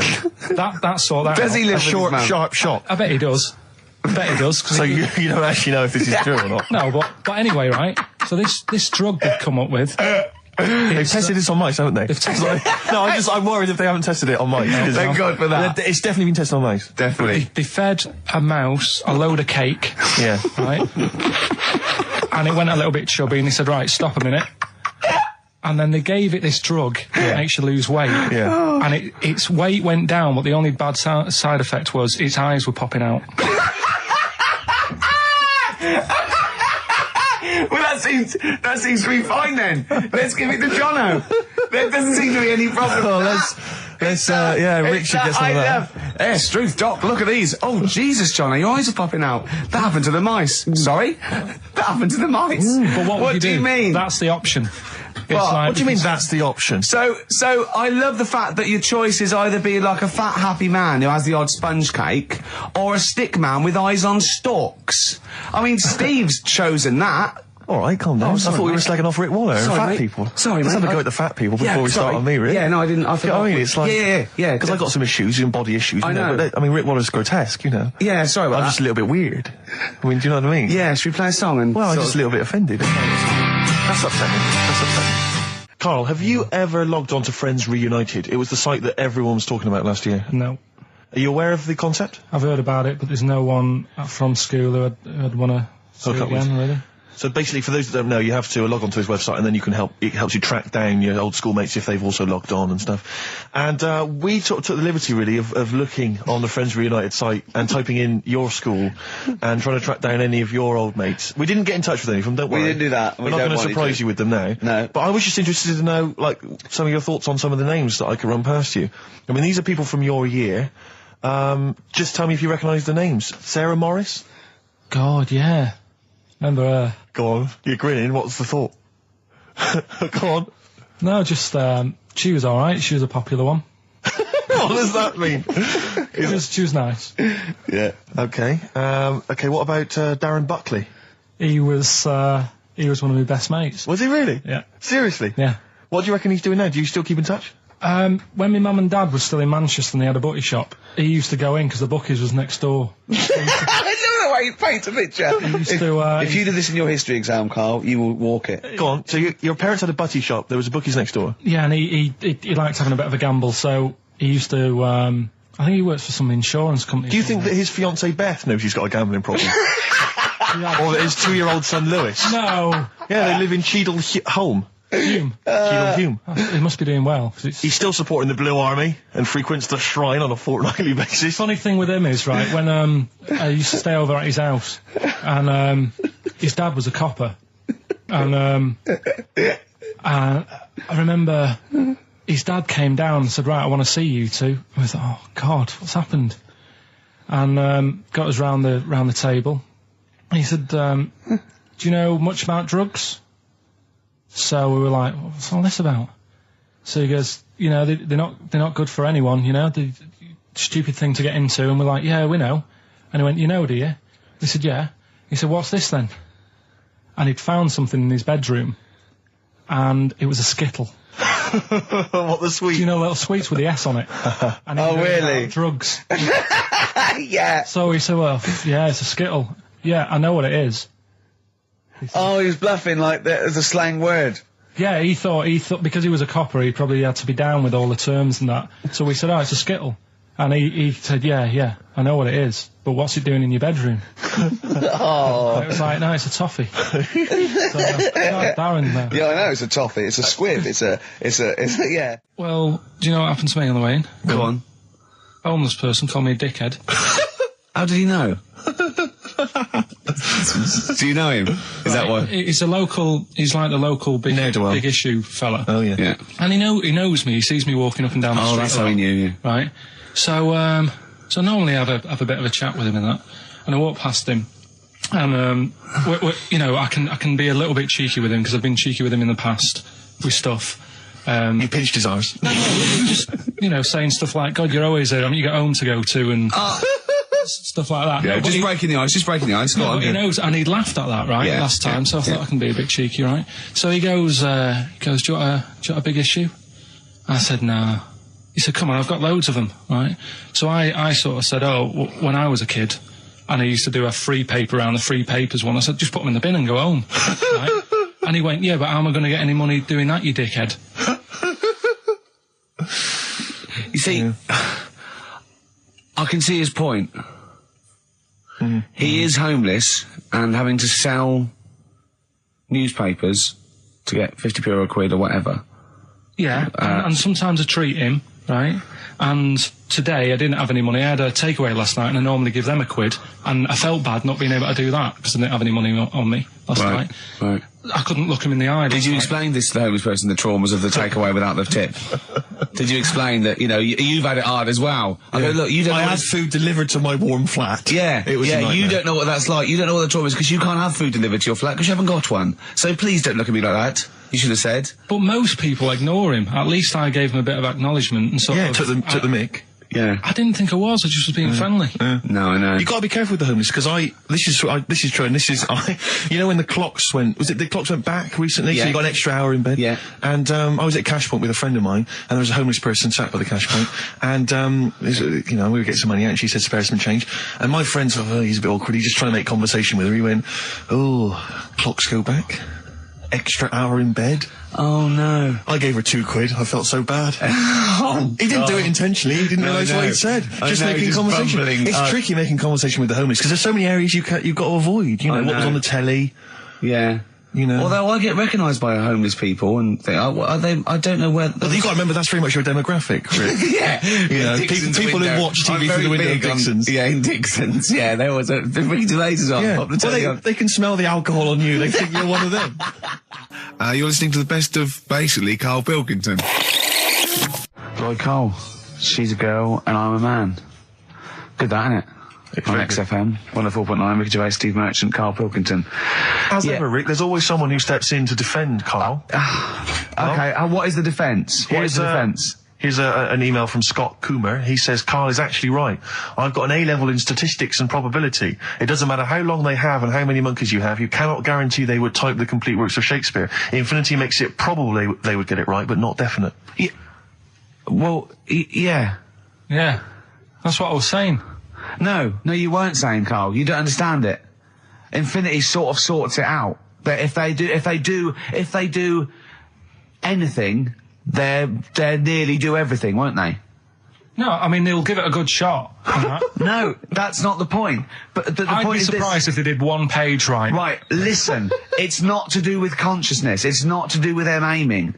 They are just bashing away at the keyboard. It's like they're used to show that there isn't consciousness. They chose the chimpanzee because it can type, presumably, hit the keyboard. It's because they hadn't come across you at the time. Yeah. It's to take out thought out of it. It's to take out reason and trying, right? It's just random. They're saying that if you typed enough things, if the computer was left typing everything, if you left it for an infinite amount of time, and they chose Shakespeare because there is meaning behind it, and it's difficult to get it exactly right, to show you that infinity would come up with it's not just Shakespeare, it's every novel. It's everything. Fairly eloquent there from Gervais. A quick riposte, please, from Karl Pilkington. No, I'm just saying, what I don't understand, if it hasn't read it, then how does it know where it's going? Listen, right, listen, right, can I just explain to people, right? Some people have said, why are you cruel to Karl? He drives me mental with things like that. What do you mean, well? Let me just take a breather for a How do I do your editing? He keeps coming in the week. You know that I work here properly, in the week, don't I? Yeah, I've got a proper job, Yeah. Should be 9 to 5, but I normally get in at about 8 o'clock and work. A lot of people getting 8 o'clock. Working hard, trying to do my job. 3 times this week, I've been rushing around. I walked past my little studio. He's sat in there, all right? Now, because I've got this sort of job, I can get away with it. I said to him, if I was a doctor, would he keep coming to me practice? If you were a doctor, there'd be severe problems with the NHS. Imagine that. The standards would have lowered so much if you can arrive at the hospital, you're a doctor. Pop in, I'll go to lunch, don't we? We have a little lunch break, don't we? I go, come on, let's go now. He goes, I'm busy. I go, come on, let's go now. He's going, you're doing me head in. Well, when I was talking about the monkey conundrum with Karl, he said to me, right, if I had a day off work, and I was, say, watching the TV, and with one hand I was typing a typewriter, would I type Shakespeare? I mean... Yeah, but you see, there's certain things. We were talking a little bit about this stuff the other week, weren't we, when we said, you were going on about Einstein, and I said he's not that good. E equals MC squared. It sounds good, but I've never used it and that. Right? I've never used it! You haven't used 2 and 2 equals 4, Karl! The fella with an apple fell on his head. It could have been anyone sat under that tree. Do you know what I mean? It's just annoying. Lucky. And Newton gets all the credit for his laws of the universe. Well, other people were working whilst he was having a lunch break under the tree. So in a way, it's like he didn't deserve to have that success story. Again, forget the apple and the tree and whether he was sitting down having a lunch break. It's totally irrelevant. Yeah, but what I'm saying is there's certain things that will just happen. It's like, I think we were talking when we were out eating the other week. We were talking about Noel Gallagher. Well, this is the reason the monkey discussion came up, right? Noel Gallagher... I don't know what to say. I don't know what to say. Rick, I don't want to misquote Noel. I'll be like Herbert Lom in Clouseau. I'm going to get a twitch whenever he opens his mouth. I don't know where to start with some of his statements. Well, as I say, this discussion began because we were talking about a quote that Noel Gallagher supposedly gave. Now, I don't want to misquote Gallagher, but the gist of it was that he said, had I... written Wonderwall or whatever, instead of the Beatles writing Strawberry Fields or whatever, I'd be the one that was considered the great songwriter and it wouldn't be the Beatles. It's just the fact that they came first that meant that they get all the credit as being the greatest band. I don't know where to start with that statement either. I mean, that's Gallagher's thing and he's, well, whatever. We know what we think of that. What was your point, Karl? You agreed with him, didn't you? Yeah, I reckon, right? Do you know we've talked about putting a baby in a room before and it'll know what colour it is and stuff? If you got a room that's painted red... Right, but forget that, because that's going to confuse him. Hear him out. Listen to me. Say if they did some new TV show, right?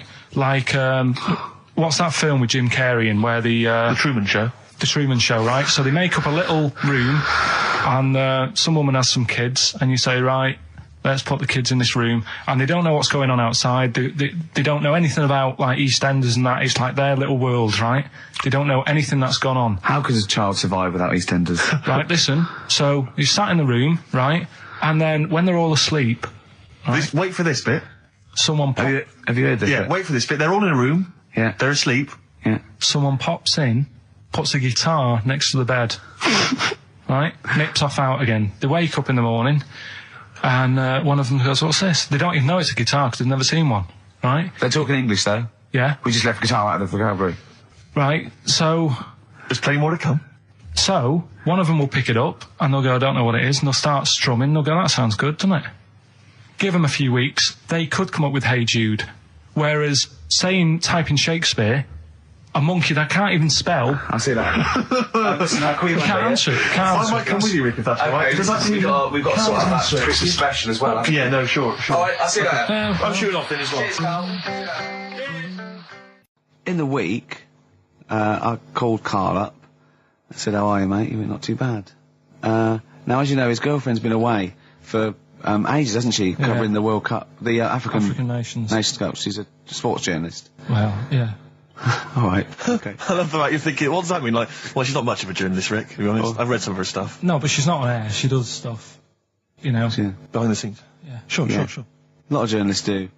You always want to make clear that you're not going out with Kate Adie. That's what you want to make clear, isn't it? Yeah.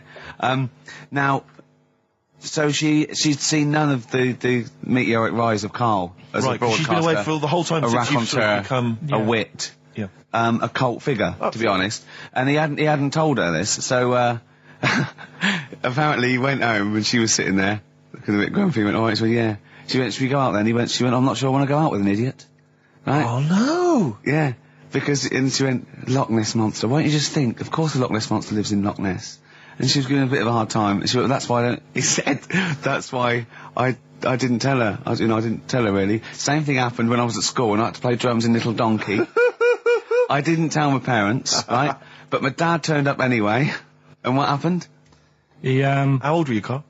well, it was the school that I used to go to. Oh, yeah. Like, Oh, yeah. So- You went, you used to go to the school you used to go to? No, but what I mean is, on. I didn't go to secondary, did I? Sort of missed a lot of that. Sure. But primary, I liked. Oh, it was okay. all colouring in and stuff. Yep. And it was a Christmas play, and I managed to get a part in it. And, Did you audition?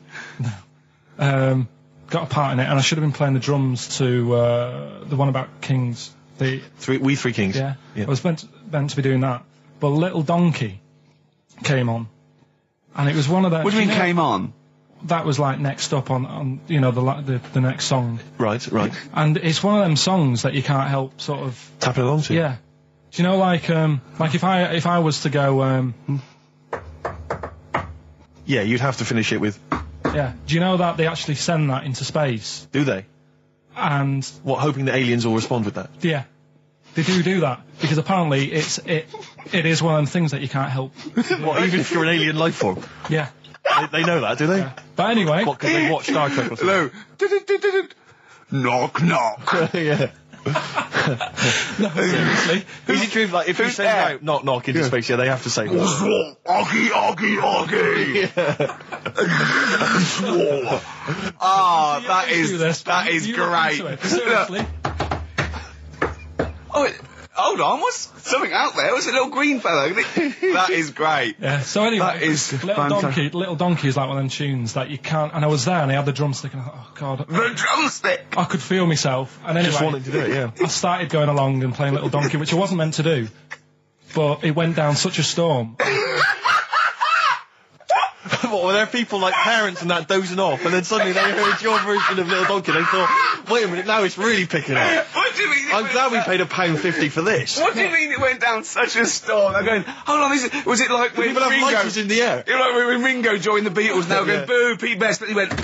Yeah, they And I went, whoa. whoa! Oh, God. But the teacher just said, oh, it went down really well, you can do that again tonight, Right. when you're in it again. But anyway, so my dad was there, and... And you hadn't told him about this performance, so no, I he never just did. turned up I off never his own did. back. I never took the letters home and stuff to No. show my mum and dad, because it just put me off. So, anyway, he turned up, don't know why, he must have heard from someone else's dad. Yeah. He turned up, and he swore about me, which... Did he? I don't... Could you use Do you a think word it's allowed that's... to be said? The word? Of course it is. Right. If you got a kid in the car or anything, you can turn it down now. Yeah. Right. But he said, there was a guy stood next to him with a camera, big video camera, filming it, and he said, "Yeah, film it, but try and avoid getting the twat in the hat in the shot, because I had one of those porters, you know, the little round pork pie hats on." Right. This is so sad. What, was this a nativity play? It was about Jesus and stuff. Yeah, well, there was a porter there helping him with his bags. Of course it was, I forgot. I mean, Mary and Joseph, they got there. Yeah, because it was the hope, because the inn was full, but I think the porter doubled up with the inn and the stable. Right, that was nice. So he carry bags over, Yeah. You're right, though. I don't know why I was wearing one of them, but I was. And your father said that, and how did you know your father said that? Did you hear it? About it later. Oh, he told you about it later? Yeah, I was talking about stuff I'd done at school, and he said, oh, God, remember that, and I spoke to him the other day about it. Right. And, oh, God. So that was the end of your sort of drumming career, really? Because it could have been, I mean, you know, the audience loved it the night before. Yeah. You could have, like, been, who knows, a whole new world for you. Yeah. Have you done any stuff? I've never drummed. I wish I had, man. That's a movie story, but and that's why you don't tell your mum and dad don't know you on the radio, do they? I think when they were down the other weekend, they had to come in. I just said, "Oh, just go in and press the buttons." Because they could listen on Sky Digital, couldn't they? They could do. But you wouldn't want that, would you? I don't want that. No. Play a record, and I want to talk to you again a little bit about this later. Yep. Right. This is the Best Of Show on XFM 104.9. I'm Ricky Gervais, with me Stephen Merchant. Yes. I hope you're enjoying the Best Of. Bit of David Bowie. When's that ever at anyone, Steve? Never. Lady Stardust off Ziggy Stardust and the Spiders from Mars on XFM 104.9. I'm Ricky Gervais, Steve Merchant. Karl Pilkington is in the middle of educating me. Educate me. Did I tell you the time when the doctor said I was going to die? All right, keep talking. Right, ages ago. Must have been about 15, right? And at lunchtime there was this. We used to have a choice of stuff to do at lunchtime, right? We used to have like a burger place that had an arcade machine in it, right? So we used to go there and play on that and have a burger. Or there was this baker's, right, that my mum worked at, and did great cakes and stuff, right? So she used to like bring some home and that, but she couldn't always bring them home every night because, you know, they'd cost money, and she used to get them for free.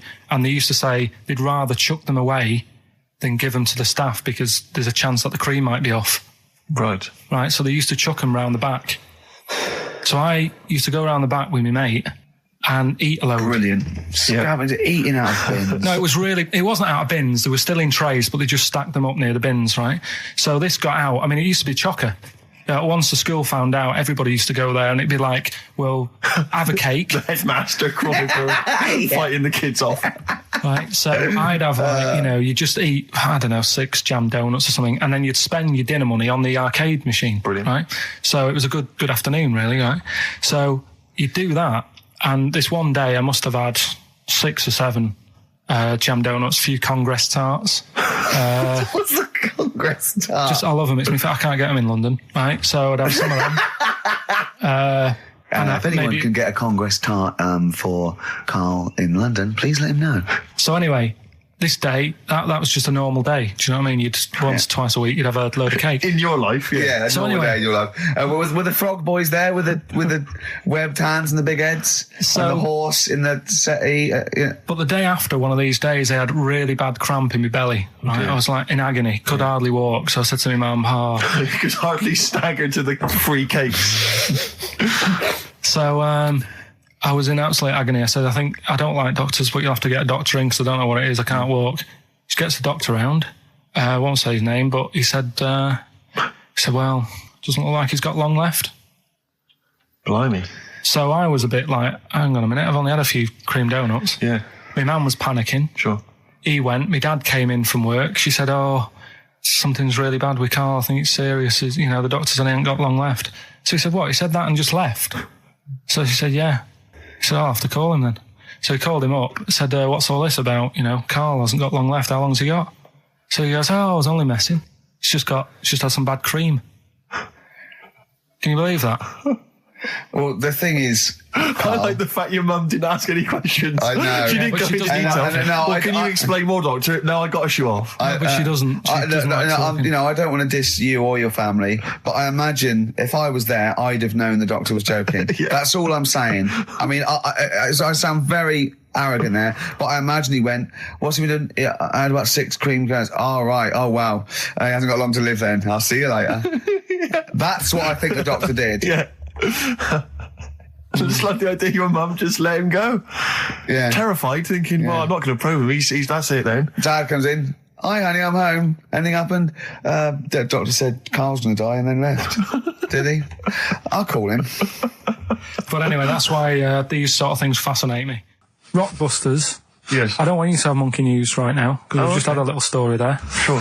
You don't want to, don't want to go too far. Yeah, go on. So we'll get Rockbusters out of the way. Have we got a winner? Come on then. See, it worries me that we've had very few entries. I think that even your mental fans aren't getting these, which is really worrying. They must be terrible clues this week.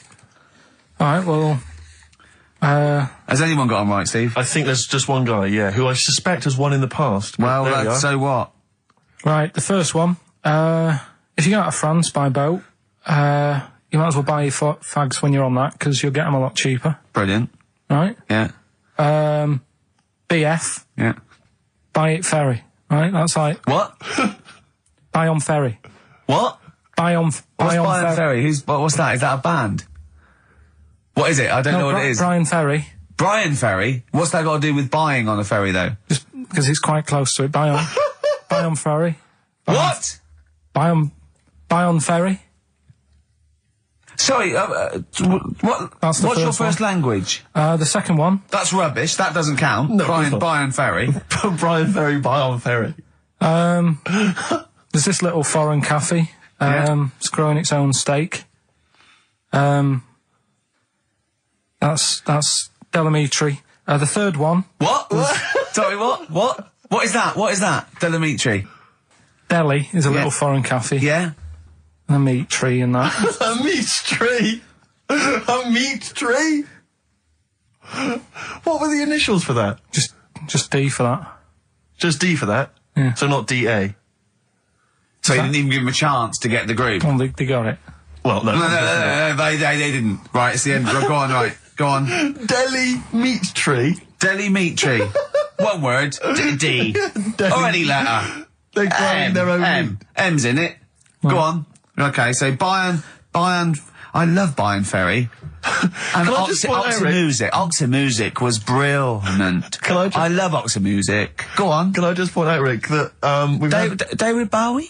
Delhi meat tree. Yeah. I don't see why necessarily Aidan, who emailed in, why he doesn't get to win, because he emailed in dire steaks. Seems to me just as valid, as far as I can tell, but Delhi meat tree it is. And the last one, if there was a Jamaican fella on the Titanic... I'm looking forward to this. With a little bit of fear. Jamaican fella, if he was on the Titanic, he probably would have screamed this. Yeah. That's Christ de Berg. Oh, I don't know what to do. stunning. So who's the winner? I'm not going to give it to anyone. I just don't... What's the Jamaican bit got to do with it? Just the D. Just Christ de Berg. Say it again. No, I think they've worked it out now. Say it again. Christ de Berg. And who's that? What? Who's that? Who's what? Who's Christ de Berg? Chris de Berg. Who's the winner, Steve? Do you know what? I'm going to give it to Aidan because he just treated you with nothing but contempt. Steve Martin emailed in again. He got the first two, and then the last one he just emailed. I neither know nor care about this answer. I'm tempted to give him. Do you know what you've done there, don't you? Go on. You've put the nail in the coffin of Rockbusters. I warned you for 3 weeks, and you sort of bucked your ideas up for a little while. But Christ de Those Berg, are the worst you've ever done. the worst. Delamitri. So and didn't it just put D, and then Bayern Ferry. Bayern Ferry. Bayern Ferry. So, is that it then? Aren't we doing it Play anymore? record. Aren't we doing it anymore? I'm ashamed. You're an idiot. Are we doing it anymore? I'm just going to keep saying you're an idiot. Play it a record. are we doing Carl, it have you learnt nothing from Dr. Fox? Yeah. That's not a Sony out the window. Aren't we doing it anymore? What, you need to start working on it now because they're so good. You need to start working now for next Saturday. Aren't we doing it anymore? Just, I don't know. Aren't we doing it? Me and Karl went out, right? With me and Jane, Karl and Johnny and Gigi, wasn't it? Jesus, you Is it important who went? No. Okay. But we're walking down the street. Karl was there, though, and he can back me up on this. We had a curry. We were walking back, and this little funny homeless fella, didn't he? He, I got to tell you before I go, didn't he? Yes. He came up to me, right? And he recognised it. And he came up to me and he went, he said, I've just nicked 5 of your DVDs from HMV. And he shook my hand. He was so happy with it. And I went, right, excellent. He went, all I do is I just swing the bag over the top. Like that when I'm going out, and he had a bag full of DVDs, didn't he? And he was so pleased to tell me that he'd stolen. That great. He said they're going like hotcakes. Yeah, he said they're going up. Of course they are. Yeah, you're nicking them. Yeah. I know. We get paid for them, though, don't we? So not the stolen ones. Don't we? No. What do you mean? Did you sign them for him? I know you were, you idiot. What? So he just nicked 5. Yeah. Well, Yeah. Did you say he was homeless? Was he? Well, I don't know. Maybe. No. Surely, how would he have seen the show? He'd just walked past Curry's one morning. Dixon's. Yeah, that's any Seen idea. a trailer for it. Thought, interesting. I don't know if he was homeless. I didn't go into his home life. He But, shook his hand though, and but he went. he made Karl look smart. Do you know what I mean? So, how does he sell them? Where does he sell them? Does he go to people and go, do you want an Office DVD? They're not nicked. Yeah. 4 quid. Yeah, exactly. I think he's stolen. No. They've still got the tags on them. Just because. Jane's Addiction are back then. Yeah, excellent. And so are we. Indeed. All right, I'm Ricky Gervais with me, Steve Merchant and Karl Pilkington pressing the buttons on XFM 104.9. Well, I'm looking forward to today because not only have I got, a bit of Bowie, a bit of Springsteen, Mock the Hoople, Pretenders, R.E.M., an Elton John classic, don't laugh, right? But we've taken Dr. Fox's advice and prepared the show, and I've got a big list here of amusing observations. Coming up after the next record, a funny observation about describing your looks. Brilliant. All right? Before, just to say, Rick, I just had an email. Beach Buggy, your last chance to see them on Thursday, 5th of June, alright? So don't miss that, the Garage, 9:45. It's your last chance, Beach Buggy. Well, I know that must be some people's favourite record, Steve. Well, it's certainly one of mine. Thunder Road, Bruce Springsteen. I won't hear a bad word said against the boss. A lot of people dismiss him, as we said in the past, as being some kind of stadium rocker, but you can't listen to a song like that and not be moved. Surely, Karl. It's all right, yeah. Brilliant. A passionate man. Yeah. What? So, Karl. No, it's right. So, There's certain songs like that was all right. It didn't sound anything. If it wasn't Bruce Springsteen, if someone new came out sounding like that, I'd go, yeah, it's all right. Sure. Do you know what I mean? Yeah. you're a regular Simon Cowell, aren't you? I don't know if I like music as much as I used to now. That's what happens when you work in it, isn't it? Because Danny Minogue was on the telly in the Is week. it like when you work in a sweet factory and you don't nick the Mars bars after a couple of months? Yeah.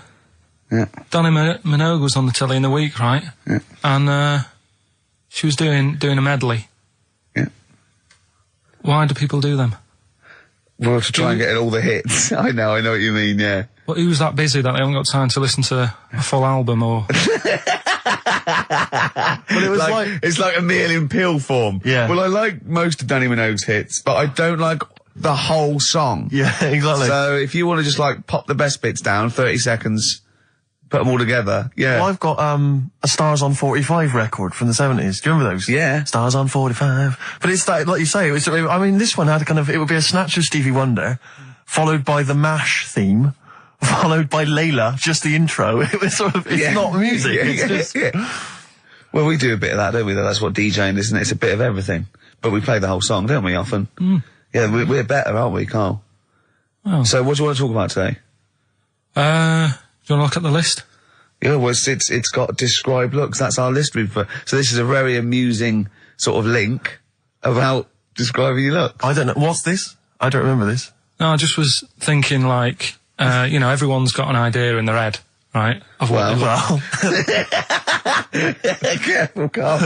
Don't open yourself up to criticism. Go on, yeah. Everyone's got Do you know what I mean? Everyone's got an idea of what they look like and stuff. If someone wanted to know what I look like or what Ricky looked like or what you look like, Steve, if that... Yeah.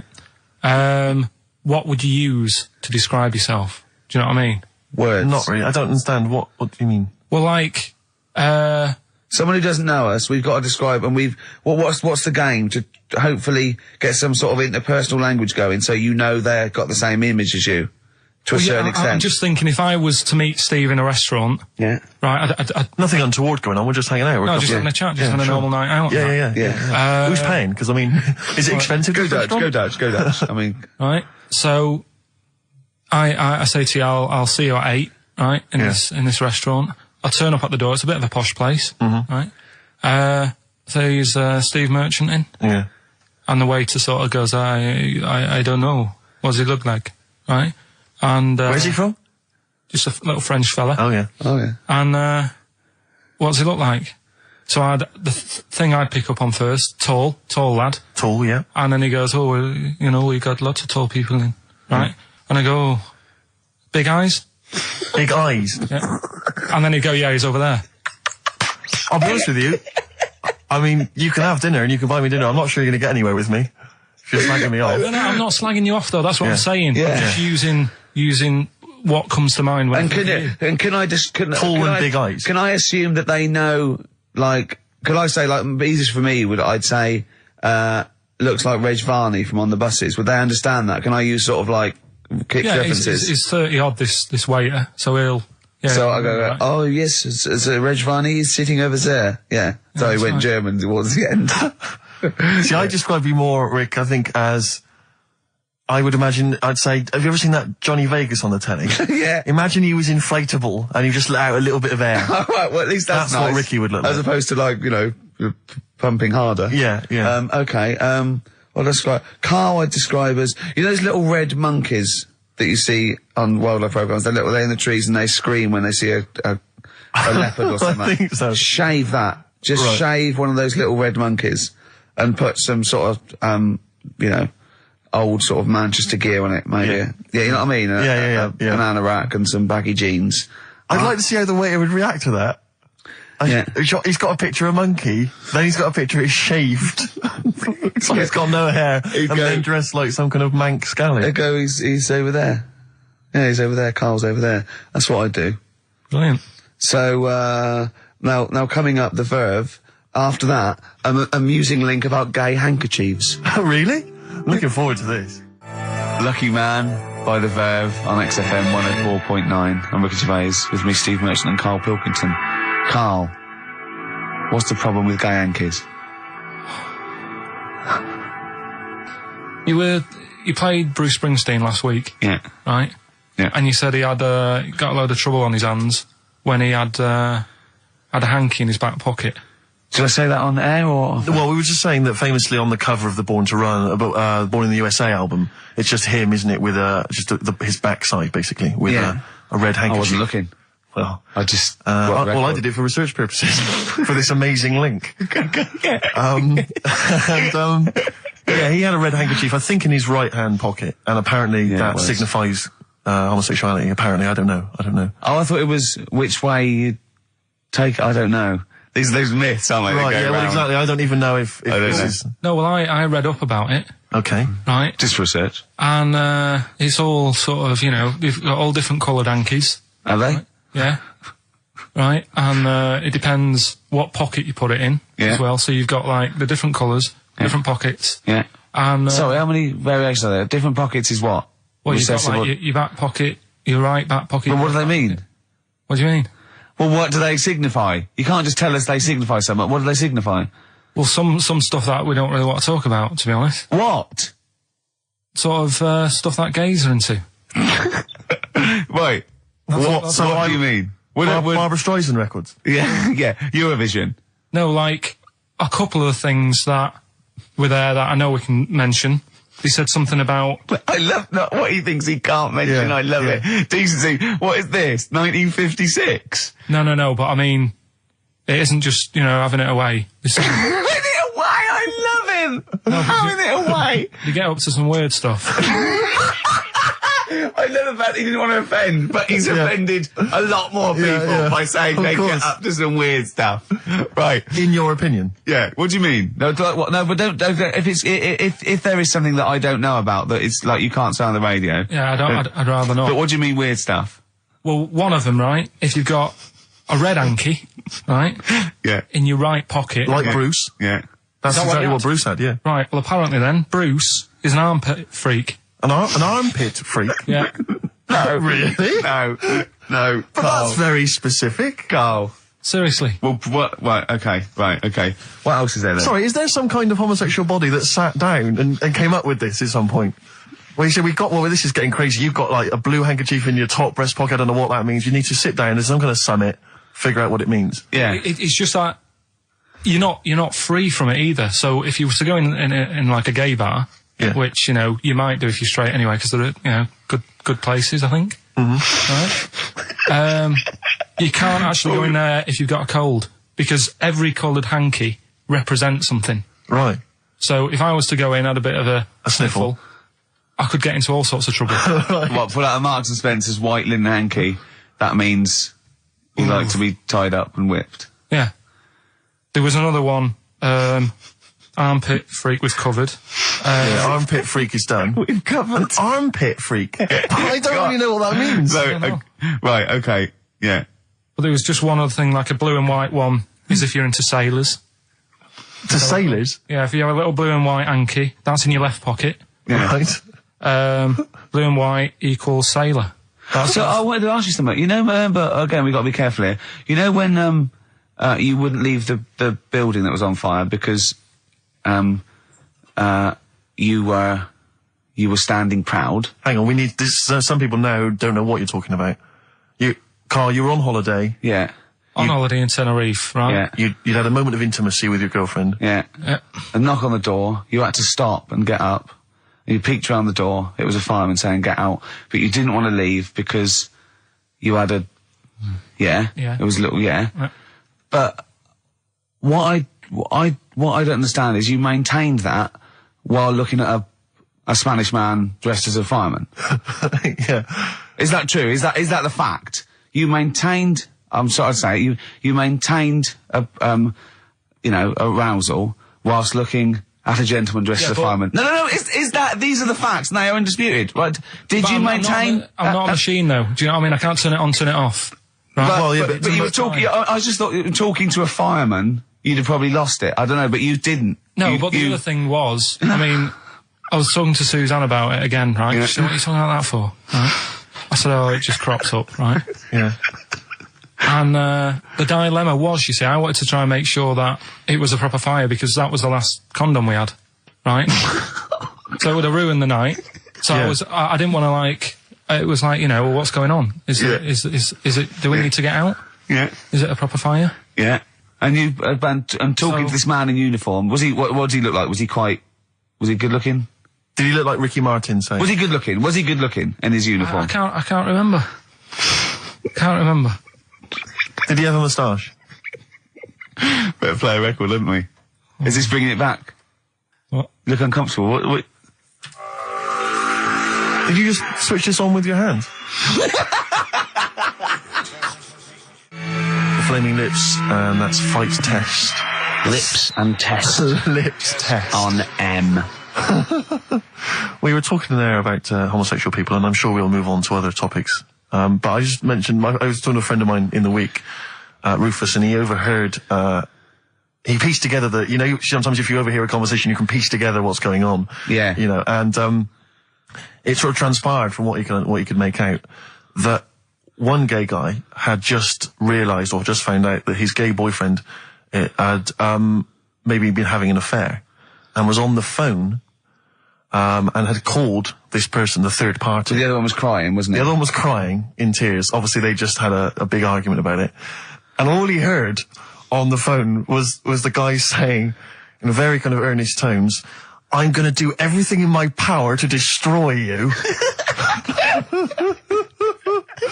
Well, I just like to think what that was. What was he, you know? No more guest list to GAY. GAY. I am going to, slash your diesel jeans with a pair of scissors. What if they're listening now? I know, I mean, it's probably an emotional time for them. Yeah, but they probably don't think we're talking about them. No, not those. It's probably happened quite a lot this week. Well, possibly. I do know quite a lot of gay people, right? But they do They do jump about when it comes to partners. Right. Karl. No, Lee. Freedom of speech. Yeah. Let the man speak. No, I'm not saying that's a bad thing. I mean, it's quite, you know, they don't, you know, if they get bored, they move on that. Which is fair enough, but they do... How have you pieced this together? And they go out late, don't they? Well, we've covered that, haven't we? We've done that. Yeah. How have you... So, Do you know how we covered that? His favourite record is Killing a Georgie. And he went, at the end of the record, he went, see, but how late was it? Yeah. If he'd have been sort of going out at a decent time, that wouldn't have happened. Do you know what I mean, Steve, though? They're always getting ready to go out about 1:30 in the morning. You're asking for trouble. Yes. Incidentally, I should just point out that, Oh, dear. that, we've had an email, I've lost it here now, but anyway, it was one of our listeners saying that we've slightly embarrassed ourselves because, of course, Bruce Springsteen on the cover of Born in the USA doesn't actually have a handkerchief in his back pocket. It's actually a red baseball cap. So, well, I don't know if that also counts. I don't know if it's any kind of What does that mean, though? Yeah, into heads. Into little round heads. Oh. If Bruce Springsteen, and he's obviously not gay, but if he said, all right, Karl, just, you know, little cuddle, would you turn down Bruce Springsteen? Yeah. Well, no. Why? Just like, all right, mate.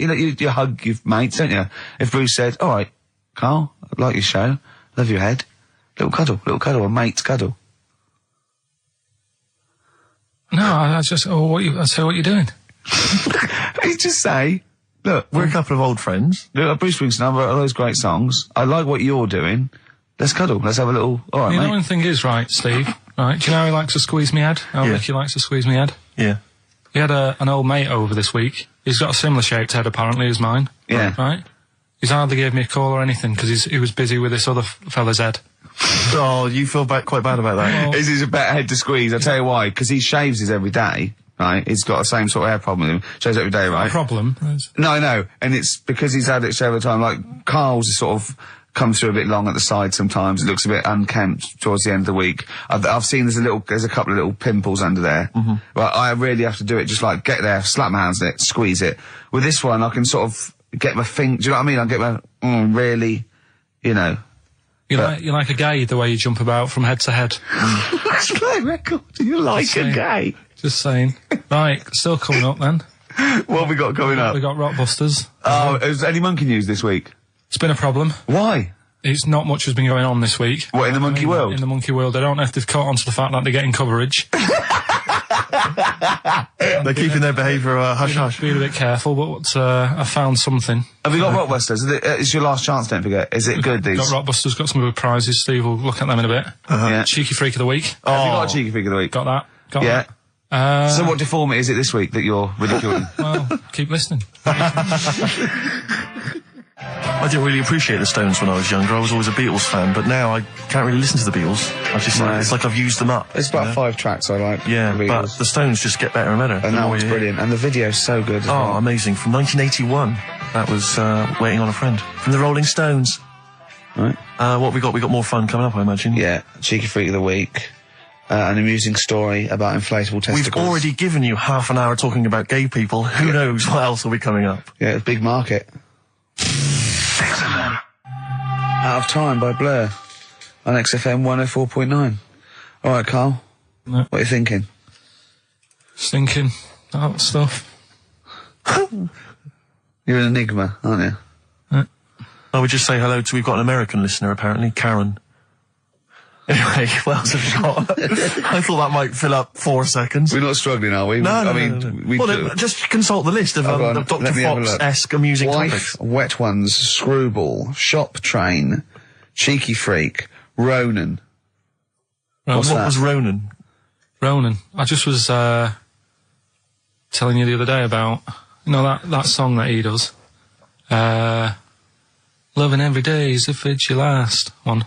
Right. Yeah. I'm just thinking he's saying that as if like, oh, I'll have a good day. But I reckon if you knew it was your last day, I don't think you'd be in the mood to do anything. Yeah. But what- That's true. But, well, yeah, I think the point is that it's living a day like it's your last. So, God, imagine if it was every day like the last. Right, let's go mental. And the good thing is, we've got tomorrow. So he's got the best of both worlds. That's what Ronan's saying.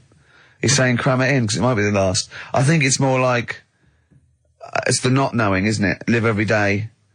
I'd actually be happy if I never knew when I was going to die, and I was definitely going to die in my sleep. What a brilliant life you'd have. Do you know what I mean? What, so you don't get an illness, but one night you go to bed and... I know that if you knew you were going to die in your sleep and never knew when you were going to die, it wouldn't matter if it was tomorrow or 30 years' time. It wouldn't matter, would it? Yeah.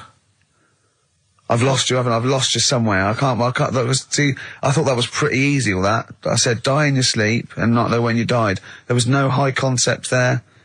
No sleight of hand linguistically. Where did I lose you? I think you lost him on sleight of hand linguistically. Just then. You've lost him again.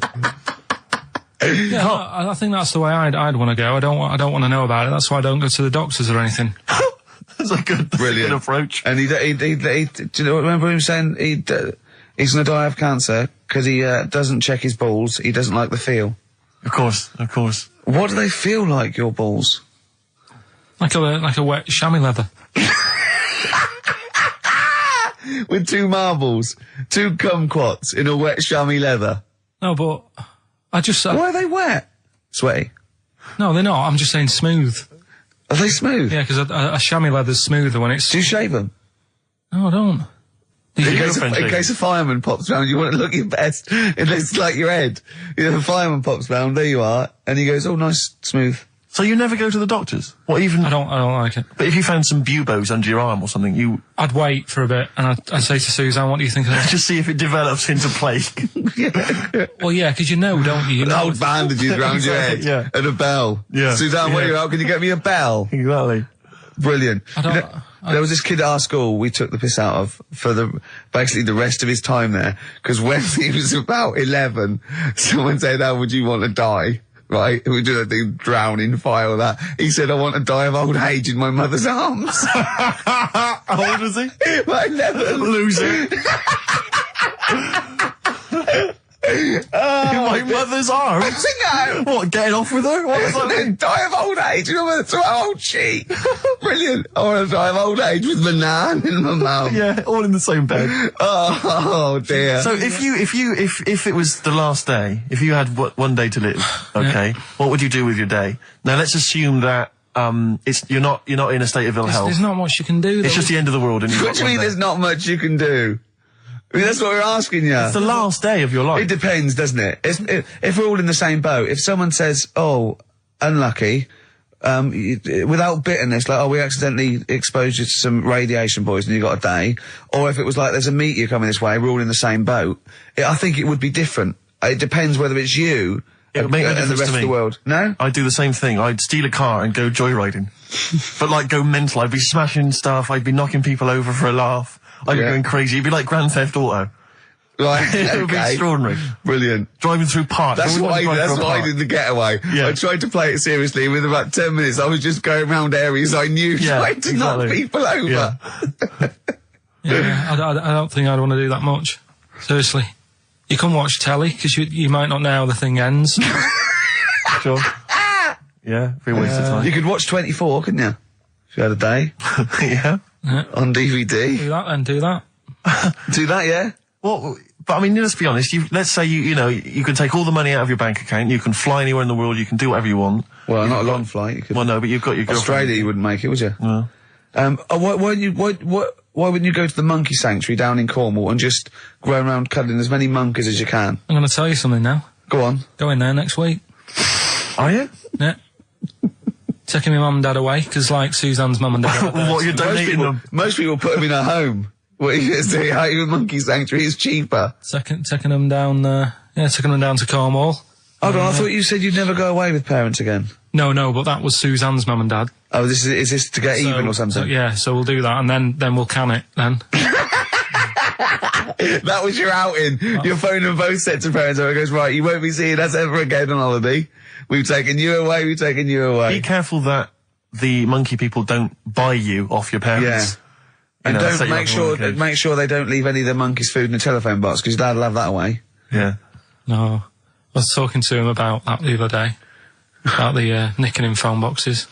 And he should we just explain that to people? They live in a small village in Wales, and it's like one sort of utility store, and when it's shut, they leave your shopping in the telephone box across the road.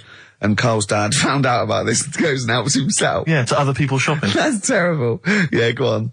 And I was talking to him about that, saying, have you picked up any surprises in the phone box? And he said, no. We were talking about other stuff he used to do. One of them used to be going in this supermarket, right, in Manchester. Yeah. Needs a new pair of shoes. Yeah. Go in, take a new pair off the shelf, pop them on, leave his old ones there. Really? And walk out again. Yeah, brilliant. And then you go in after and buy his old ones back like an idiot. Yeah. You'd go in the next day. They look nice. Yeah. My dad's got a pair just like that. I've always wanted some. Can I have those? Incidentally, we don't advocate the stealing of shoes from shops. Or the joyriding and killing people. Unless you've got one day left. Okay. Or phone boxes. John, fighting. M. Gervais, Merchant, Pilkington. Rockbusters. Oh, brilliant. Is there a jingle for Rockbusters? I don't think there's ever been one, is there? No. Can you come up with one quickly? Oh, Rockbusters. Brilliant. All right. Well, the prizes this week, there's not many. I have to say, Carl's not sourced many, but what he's got are actually good quality. Well, I'm trying to instill in him that it's, quality, not quantity. Absolutely. As opposed to, 15 copies of, Fools and Horses Christmas Special with a giveaway 3-wheeler Yeah. car and Primal Scream's greatest hits on 11 CDs. Yeah. Not Primal Scream, in Spiral Carpets. Oh, that was it, yeah. Spiral Carpets. Anyway, yeah, we've got this new Kiss FM hip-hop classics compilation, which has got some really good stuff on there. New stuff from the likes of, Outkast and the Wu-Tang, but some old classics from Public Enemy, and of course LL Cool J's Mama Said Knock You Out. It's one that's worth having alone. For that track. Yeah. I think this is 4 CDs? No, 2 CDs. The Best Air Guitar Album in the World, Volumes 1 and 2, and a special box set. Yeah. You've got all sorts on there. Is May Brian involved? Adams is on there, Robert Adams, Palmer. May, but also Palmer. excellent stuff. Beastie Boys, Clash, we got the Kinks, so that's good. Abigail's Party, the DVD thing with Alison Steadman. I know you're quite a fan of that, aren't you, Rick? Yeah, it's good. It's good. She's, from many years ago, if you've not seen it, it's good. This Later with Jules Holland DVD, it's got live performances from PJ Harvey, the Cardigans, Rollins. But he is playing Boogie Woogie over their tracks. I would hope so. Okay, good. And also, is this the new albums from the Thrills? Yeah, Is it the album? Yeah. Yeah, so that's a little. Wow. Is that exclusive? It's not even out yet, is it? I know, not even out. Not even out. Wow, that's the sort of things that Karl can come up with if pushed. It's all about the game, though. It's all about the game. The prizes are just for fun. It's all about the playing the game. Let's see what Karl's come up with this week. This is his last chance. If I ever hear anything like new odour again, that's the end. Okay. They did get it though, didn't they? So they're working out. They will do it. Just a little. Let's have the jingle again. All right. Oh, Rockbusters. Right. If you haven't heard it before, cryptic clues that make up a band and some initials to help you on your way as well. Right? So, Well, you'd never get it without, but go on. First one. That fella likes sucking on iron. Right. That fella likes sucking on iron. Yeah. The initial M. Right. Okay. That fella likes sucking on iron. Right. That's the first one. Second one. The Jamaican fella spots a boat. Oh, God. Say that again. The Jamaican fella spots a boat. Spots a boat. Yeah. Right. The Jamaican fella spots a boat. Yeah, that's right, yeah. All right. Initial D. D. D. Okay. D. All right. And the last one. Do you want a game of tug of war? Well, it's up to you. You own it. Right. Interesting. I've just got number 2. Right. Do you want... Oh, God. Right, The go third on. one. Do you want a game of tug of war? Well, it's up to you. You own it. And what's the initial? E. All of them again, quickly. Right. So the first one. That fella likes sucking on iron. That's M. Second one. Jamaican fella spots a boat. Right. That's D. And the last one. Do you want a game of tug of war? Well, it's up to you. It's, you own it.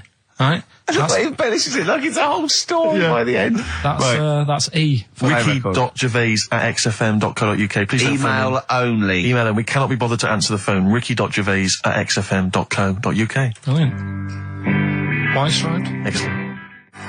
Forthcoming single from the White Stripes, I Just Don't Know What to Do With Myself. Worth checking out the webcam. Ricky's made Karl some kind of... I don't know, how would you describe that? I don't know, it's like a new thing. It's sort of like a scarf, sort of bandana. I just invented it.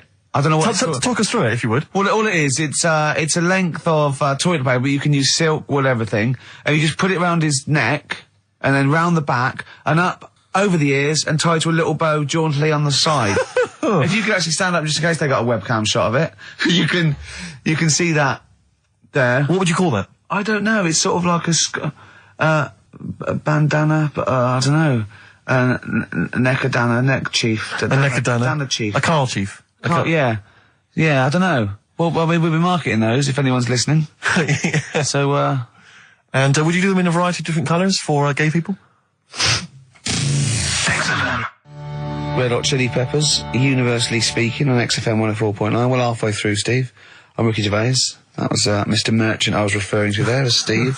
Familiar. Friends by now. 5 years in the making. Karl Pilkington, I know him a year and a half, but he's a good friend as well. All right. XFM, where paths cross. All right?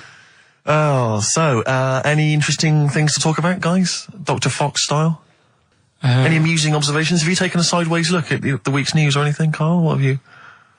Tell you what I did here last night. Go on. 5 Live. They do like a review of what's gone on in the week. When we've been busy in the week, I haven't always got time to follow what's going on. In the world, sure. Someone's made a chicken with teeth. What? For what reason? Don't know, because they can. Just because they can. And like So it chooses food. Yeah. they had a few guests saying, well, you know, where will it all end? So you're sure you weren't watching a Wallace and Gromit video? No, seriously, right? They're doing it. They're chicken with teeth. Why would they spend millions researching... What do you mean they've got a chicken with teeth? What do you mean there's a chicken with teeth? Sounds mad, doesn't it? What are you talking about, Karl? That's what they've done. Do you know, like... Why? I don't know. They're just messing with science and that, and that's what the people were saying. Why are you doing that? Do you know what I mean? Where will it start? What's the next thing? They did the sheep. They did the cloning. Right? The rat with an ear on its back. Did that. Can hear a cat coming, can't it? What else were they talking about? They were talking about that sheep again, that cloning one. Yeah, Dolly the sheep. Do you think it's that clever? They do all look the same anyway. What's it got to do with its cleverness? The fact that being cloned, is it? Do you think that's a good thing? He doesn't think it's that impressive because they look the same anyway. Right. They could have just put any sheep in there and go, look, they're the same. Yeah. Brilliant. So there was a programme, people were talking about... What are you talking about, a chicken with teeth? It was the latest news. It was like all about the war and that, and I was like, yeah. And then it's a chicken with teeth and saying, hang on. Your ears perked up. Yeah, you didn't hear anything about the war, did you? That was like, they might have been speaking French, or just like whistles. And now, story about a chicken with teeth. Yeah. You stop washing up, maybe someone can let us know, you know. Oh, God, don't open the floodgates. No, but I'm just saying I don't know the full thing. They just, Of course you Surprise, don't. surprise. They just touched on it. Yeah. Anyway, other stuff I did do proper research on in the week. Go on. Having testicles done. Having your testicles done. Yeah. What does that mean? Same magazine that was doing the hanky coverage, letting you know what all that's about. Sounds like a great magazine. How can we get him as a pundit on these news shows like Newsnight? Do you know what I mean? Sky News. On there, wouldn't he? Just on there, just ask him what they think. Wouldn't that be amazing? Is there a producer out there that would take a chance on Pilkington? It's Pilkington, Raggy Omar, Ian Hislop, and they're a panel of people, and they just ask people. Yeah. Yeah. So you can have your testicles made bigger. Why would you want to do that? Well, that's what I was asking. What's the point? Well, the actual testicles, or do they just inflate your ball bag? Because you could do that, couldn't you? You could have some air injected so it was like a big... So they'd look bigger, but they'd rattle around inside, wouldn't they? Make a little noise, wouldn't it, when you're at... like maracas. Like some kind of instrument. Yeah. That was sort of like one of those African instruments, just like a big sheep's bladder with Yeah, all... there's Pedro on the maracas. Yeah. Yeah, just stripped to the waist. Yeah. With us hanging out. Why- and then why when you're sort of like, the neighbours would think, what's he doing? He's been playing those maracas all night. And really, you were, you know. Why The mouse with the ear on its back, go and keep it down. Yeah, this is really loud to me. Hey, why would someone have that done then? You brought it up. Yeah, Presumably so that they could draw a little funny face on them. Yeah. Obviously. And you could let them down after the holiday, like you do a Lilo. Exactly. Just let 'em- yeah. On holiday, you're floating round, you know, like Yeah. you're just in the sea with your big instrumental manacas, right? Just floating. You're having a whale of a time. People playing it as they go past. Exactly. All right, Karl. All right, Become a bit of a sort of local celebrity. Yeah, look, there's Karl with his floating manacas, like a big jellyfish, right? Yeah. And then the end of the holiday, or Saturday. If you've got a little pair of tight speedos, you'll be like Jordan walking around. And then you just like, just let them down when you come let back. the knackers down for the plane. Yeah. Because apparently they do get bigger, don't they, as you get older? When you're an old fella. No, I think they get lower. I think that's it, that testicles and breasts get lower. Is that purely gravity? I think so, yeah, probably stretching a bit, innit? So is it wear and tear. Is the old fellas who are walking about saying, "Oh, sick of these"? They don't tread on them. Well, that's why old people have always got to have a little sit down. You know, Yeah, 100 metres. Yeah. Stick them in the socks. Exactly, yeah. Or they can have I suppose you can have like a little ball lift. You can have a facelift, can't you? Have a little nip and tuck. Or probably a facelift would help, wouldn't it? Because if you pull your face up, That's going to bring the skin up. Bring up a little bit, yeah. Don't go too far. You'll have a little knob as a tie. But you can, you can tighten stuff up. Speak for yourself. Steve with his kipper tie. That's a lovely tie you've got there, Steve. And you look so young. Yeah. What's that little sack underneath it? That little brooch. Well, wait. Playing with your little manacas all night, Karl. So, a chicken with teeth, and you can have your balls done. Imagine Kirsty Ward, whatever her name is, on Newsnight, saying that. And now, 2 features of the week. The war in Iraq, let's forget that. Who wants their knackers done? And look at this chicken. Careful, it bites. I think we should send this link to Dr. Fox and see if he thinks there's an improvement on what he heard during the sonas. Play a record. Yeah, get this link, send it to Dr. Fox. He'd love it. All right. Plus, he'd be able to offer some kind of medical explanation. Yeah, exactly. Teenage Fan Club. Oh, brilliant. One of Kurt Cobain's favourite bands, apparently, Teenage Fan Club, and that was the song Radio. He loved them. We've just had an email here. It says apparently they created the chicken with the teeth in order to prove that DNA can be reverse stimulated. The theory being that if you can revert chickens to a state in which it has teeth, I don't know if it ever had teeth, you can alter someone's DNA to stop them going bald, Karl. Did they mean that because birds came from reptiles that had teeth, outcrops, and then changed into a beak or whatever, that they revert? I don't understand. They revert DNA. I mean, there's not quite enough science here for me to be able to answer it in detail. Well, not for us maybe, but I think Karl's probably grasped it. What do you think that means, Karl? Yeah. What does he say? Okay, moving on. Ah, dear. Oh. Life's too short. What else is there? Have you got a monkey news coming up soon? Like I say, it's been a struggle. We'll do that. We'll do Cheeky Freak of the Week. Do you want to? Oh, definitely. Should we do Cheeky Freak of the Week? Cheeky Freak of the I Week? can't wait. I'll always do these. I'd start off with these. All right, well, let's have the jingle for Cheeky Freak of the Week. Oh, no. Do you remember it? No. I remember it. Oh, Cheeky Freak of the Week. Brilliant. Something like that? I want some more, though, because that was slightly a half high. Oh, Cheeky Freak of the Week. Excellent. Right. This we're going back again. Yeah, 17th century? Well, it was 1829, right? Oh, I'm impressed. Now the problem is with Cheeky Freak of the Week.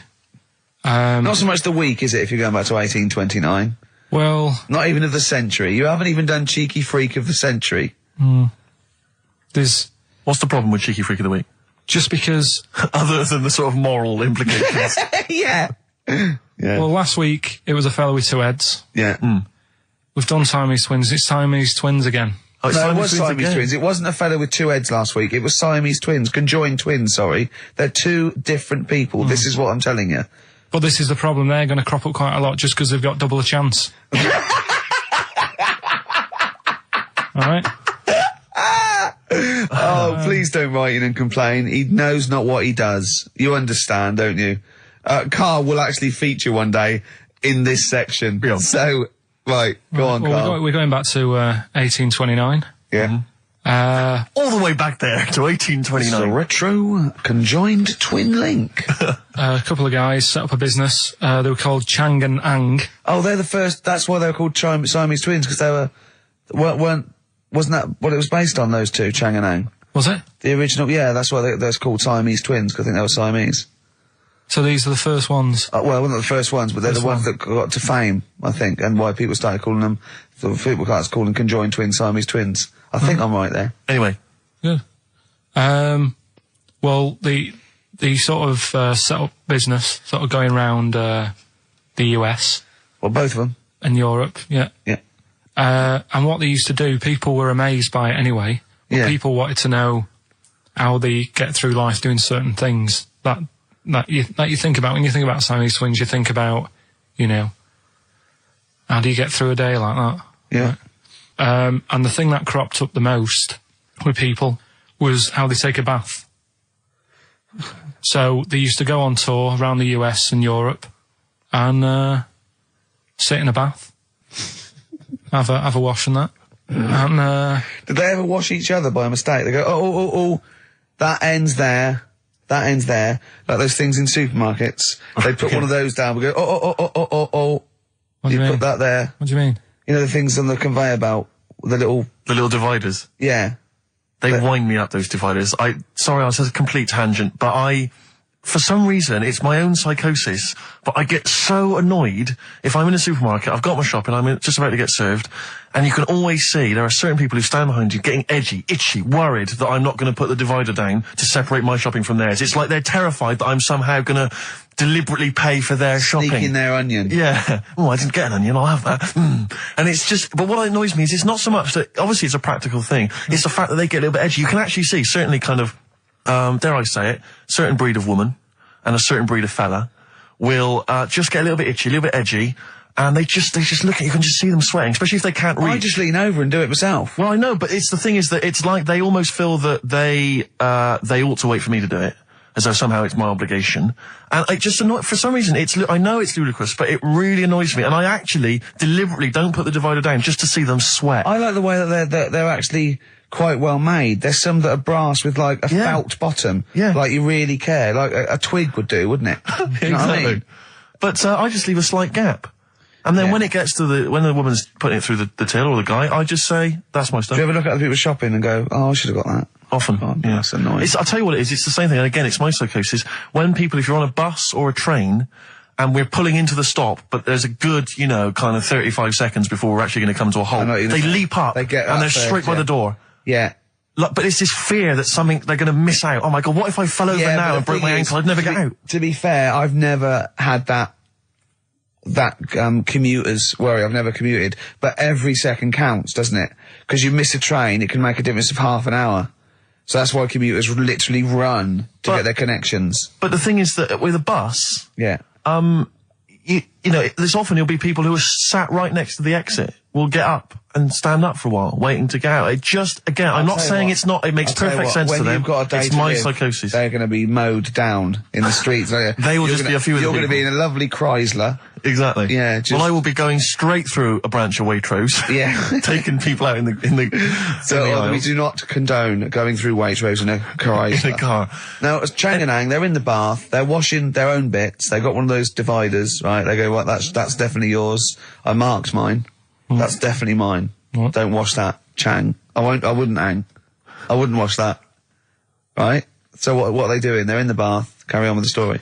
That's about it, really. I mean, that's the fact that people... So, two little Oriental fellas joined in the hip, had a bath. No. That's your story. No, they didn't have a bath. They they must have done some sort of research, right? Who? Changanang, right? And they said, well, what do people want to see? Isn't that a Bay City Rollers song? But it's an idea that people have queued up. They've paid their money. They're in a tent. They're, well, I hear they're going to have a bath. They're going to have a bath. Two Siamese people have a bath. How would they possibly do it? Well, I've heard they get into a bath. But that's I don't know what they wanted to see them nude and where the join was. No. More than how do you get in the bath? I don't know. They just that's what they picked. They said what would be good to see. What do you want to see them do? Having a bath. How'd you get into trousers? Was there exactly? This is all part of it, and that's why they picked having a bath. This is all part of it. Well, they want you to get dressed afterwards. Yeah. Who was the best out of Changanang? Who was your favourite? They both look the same, to be honest. There's a surprise. One was a short ginger woman. Oh dear. Is there anything what would be better than having a bath for you when you'd seen them? What would sort of make you go, I wonder? One of them pulling and the other one going home alone.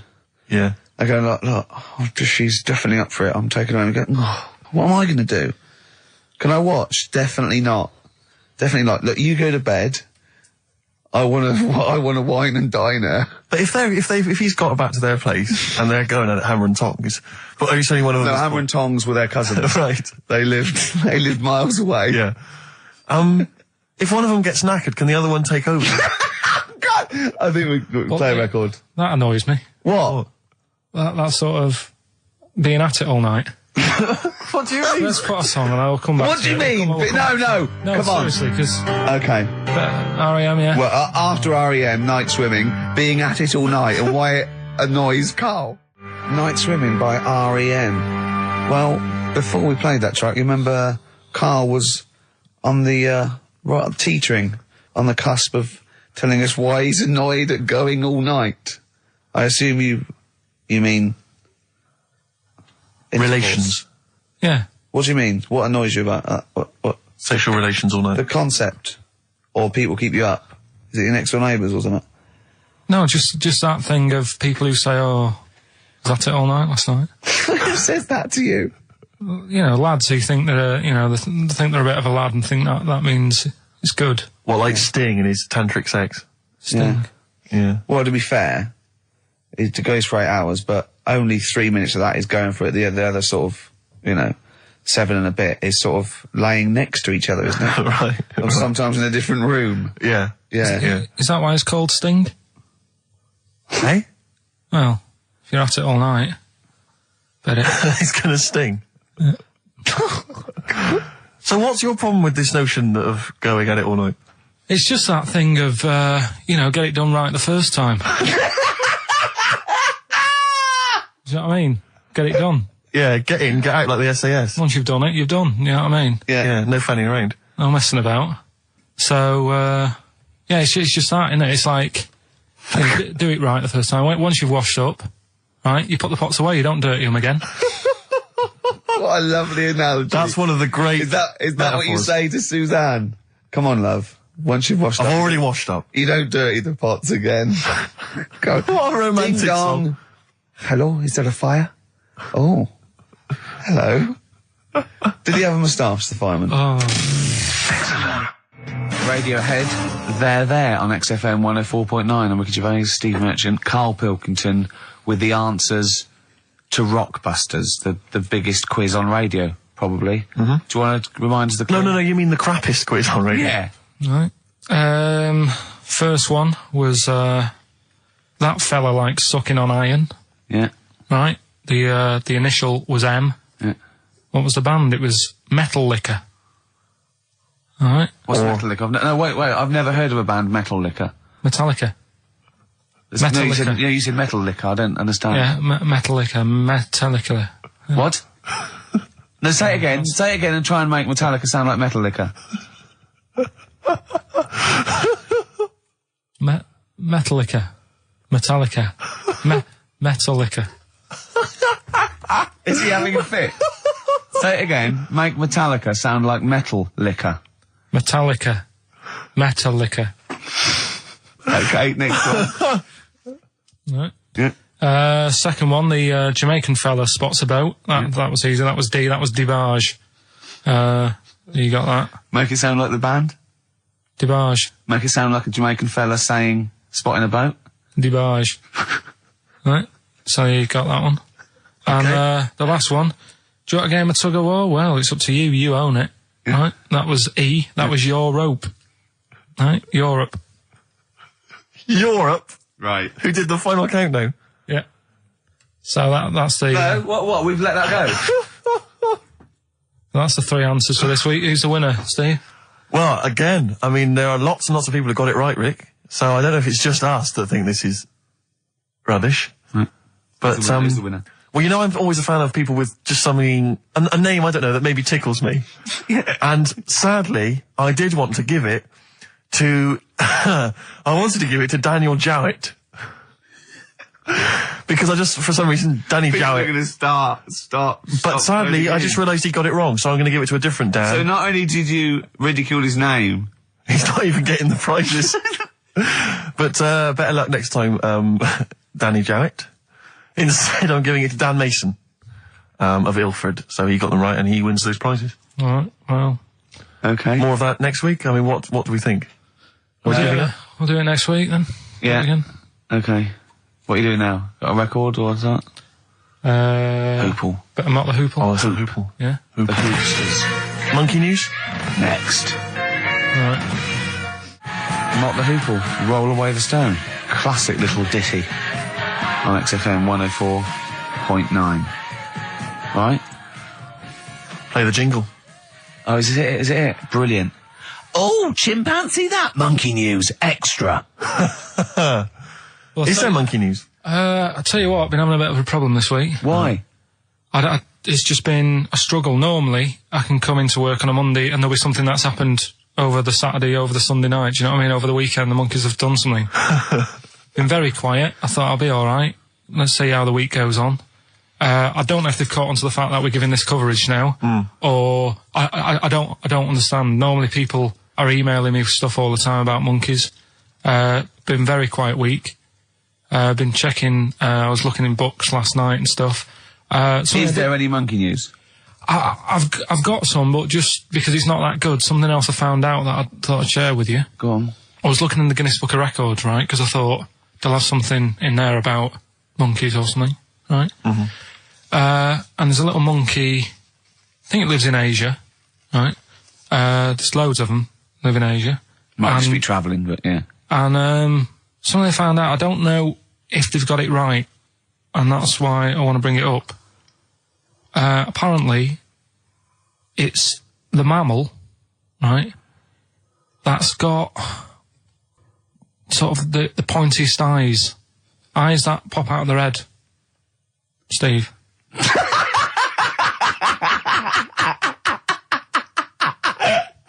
Now, the thing is, right, I thought that's interesting. Yeah. Apparently, it's the biggest with the sort of goggle eye type thing. Right, yeah, go on. Apparently, they come out of their head 1.6 centimetres. 1.6 centimetres? What, you mean they protrude? Yeah. They protrude from the head at 1.6. Okay. What? How long? Have you got a ruler, Rick? 1.6. He's having a go. I'd say I'd be a little bit annoyed if the monkeys beat me. Well, I don't think it has. That's what I'm hoping. Is there anything we can... I mean, what's 1.6? Oh, can you... It's about... Drop your trousers. It's, about 3/4 of an inch. What do you think? I don't know. Have they got it right, or what? Maybe I should come down to Monkey World with you next week. So anyway, so that's not the monkey news. That's just something that cropped up. And Sure. I do know once, when we were playing pool in the office, I think Lucy was your partner. Yeah. It was me and Ash versus you and Lucy. And you were having trouble because his glasses kept slipping down. So Lucy pushed his glasses up his nose, but the glasses touched his eye. Do you remember that? Yeah. He started it. Well, you're the one who joined in. No, I know, and I feel bad now. Yeah. He makes me nervous when he goes, yeah. It's like, play a record. No, I'm just trying to think about which part of your fat, middle-aged physique I can pick on. The tits would be a good Yeah, stuff. yeah. Oh, the belly. Sure. Oh, what do you think of that? Oh, that's... What is that? Play a record.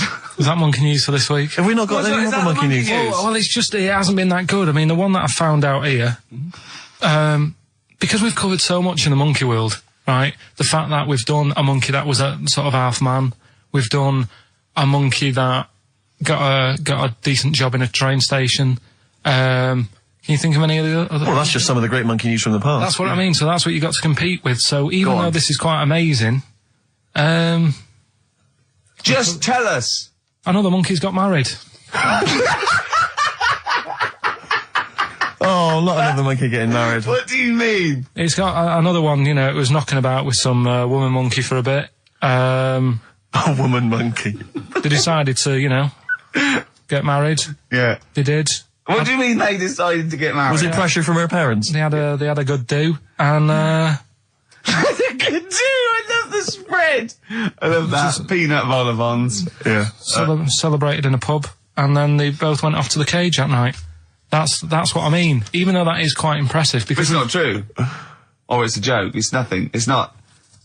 on an Nova website, official sort of news website. 2 monkeys have married in Romania after a whirlwind romance. Well, that's... After a whirlwind romance. God, yeah. Yeah, a quick one hanging onto the rope. Yeah. She was in the tyre. Yeah. He saw it. Yeah. He went, I'll have a go at that. They go, we got to marry her now. Yeah. Her parents came in and said, did you just shag my He was in daughter a zoo twice?" knocking one off. She went, I can do that for you. Yeah. Yeah. Guests say the monkey bridegroom was scared by the number of people attending the wedding and refused to get out of his cage. So his bride Not bloody Hello Magazine again. No, it wasn't. No, I think it was like last minute nerves. Right, Like, right, you know, right. I'm single second now. thoughts. It's like, you know, it's the big step. Yeah. But his bride enjoyed every minute of it. She was loving it. Yeah, she sure, looked lovely, by sure. the way. She looked lovely. Yeah. Did she? Oh, good. Reports she only appeared to have problems with her veil and dress. Do you see, you know, this is the guests. I hope they didn't ruin it like Anthea Turner and maybe get sort of sponsorship PG tips or something. Totally, with strong plum brandy, so they got them drunk as well. So they carried on the celebrations at the pub, and the bride was taken to her new husband's cage at night. I apologise. Play a record. I'll tell you what winds me up. What? Monkeys getting married. I know. And I'm not getting any action. And I got bigger eyes. Little by little, Oasis on XFM 104.9. Well, that's the show. Ricky Gervais, Steve Merchant, and Karl Pilkington. Karl, do you think it was a good show today? It was all right. Wasn't it? With some. What do you think Some good the loyal listener has gotten from today's show? What do you think that you know we've added to the world?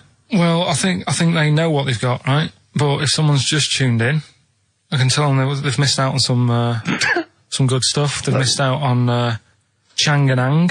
Yeah. They're the two who are the one who invented the ones who invented, you know, the Siamese twin thing. Yeah, that's it. They invented it. Yeah. You've got you've had like How We'd Spend Our Last Day, Yeah. right?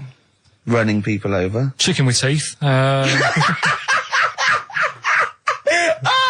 Oh, he says it like, you know, there's no other show that could give you all this. Yeah, go on. Gay Yankees. We've done that. Yeah, No one will be having a problem there tonight. yeah. Another monkey marriage. Another Another it one. sounds like the end of the news. Yeah. You know what I mean? The headlines on Sky News and headlines and another monkey marriage in Romania. If you've thought about having your testicles bigger, Yeah, we've sort of covered that. yeah. And the monkey that had big eyes. Yeah. If it's listening, you know, its position might not be safe in the Guinness Book of Records. If, And of course, Karl stays hard by looking at firemen. Indeed, we've also learnt that. well, that's not true. Well, you did. Yeah. All we know is that you saw a fireman and nothing. See, it didn't seem to affect your erection. We avoided saying erection In fact, for 2 hours. if anything, it prolonged it. From what we can We've tell. avoided saying erection for 2 hours, and then he just you know, Healthy young man. yeah. So, Yeah, no, sure, I'm sure he was. I'm sure he was, but Firemen keep Karl hard. right. You asked me to Pete for dinner, listening. you Amy Mann to end with. See you next week. Elbow. Alright? Fallen Angel on XFM 104.9. Well, we're back. I'm Ricky Gervais, with me Steve Merchant and Karl Pilkington. Karl's all a little bit, I don't know, he's a bit frustrated. He's sort of a bit sweaty and fed up today, aren't you, because of the heat? It's too much, though, isn't it? He was taken out. He was sort of wanted to fight. You know, he doesn't usually like to fight. I sort of like lead on him and try and rub his head. Yeah. But today he was sort of leading it. He was sort of like getting a little bit. If I didn't know better, I'd have said it was sexual frustration. Well, I was like watching, Rick, if you don't mind me saying, I was watching, not in that way, just to watch. It was sort of like he was going, "Oh, I want to hit you," and I was thinking, does he want to hit me or does he want to do something else to me? Exactly. What were your thoughts, Karl? Exactly. I mean, I saw him sort of wrestling with you on the floor, and you clearly weren't enjoying it, but he was really. Yeah. What was that going on? What's the change? Why are you suddenly sort of? Well, what are you trying to say? No, I'm not. I'm just saying it was weird that you suddenly. It was like you were. Oh, You're saying a bit gay? No. Is that what you're saying? No, but what was? Suzanne accused me of that in the week. Why? For being a bit gay. She said, I'm sure you're gay. Why? Just because I was moaning about stuff. She said, oh, you're a drama queen.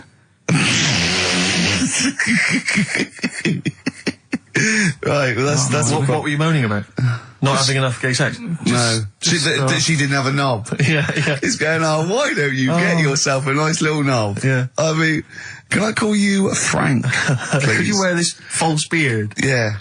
It's just, well, we'll talk about it later. It was about the Seven Wonders. I just wasn't that impressed. He wasn't impressed by it. He said, well, we'd say that, yeah, well, we got a top show coming up, haven't we? But if you are a little bit, just a little bit sexually, you know, don't be afraid to let it out. I mean, if you want us to relieve you of it.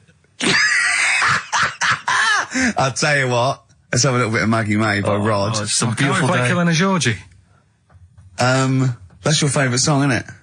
Oh. That's yeah. weird, isn't it? Strange, isn't it? That's weird. I'd like to hear Rod Stewart singing about a lovely lady, please, Karl. As would I. You can picture whatever you want. Bit of Rod. Maggie May on XFM 104.9. I'm Ricky Gervais with me, Steve Merchant and Karl Pilkington. Steve. Well, I've only just read about this, and I don't know anything about it. This naked rambler, Steve Goff. Yeah. Is he doing he's doing a walk from Land's End to John O'Groats? Is he completely nude? Yeah, he's been arrested 10 times on the way, apparently. Right. It says here that Nora Goff, his mum, she's in her 70s, she's begged her son not to walk naked from Land's End to John O'Groats. She said, I don't know where he gets this from. Certainly not me. I am and have always been quite conservative. He would never have been allowed to walk around the house without covering himself up. I wouldn't go as far as to say I'm ashamed of him, but I do not approve of what he is doing. Having said that, it's good to see him on the telly.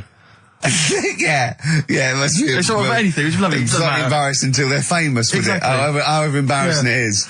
But I can't believe my son's a serial killer. Nice to see him on the telly. he looks like one. He's not, obviously. Yeah. You know, I mean, What is he doing? I don't Steve understand. wouldn't say he was, and he's not. He's just a rambler.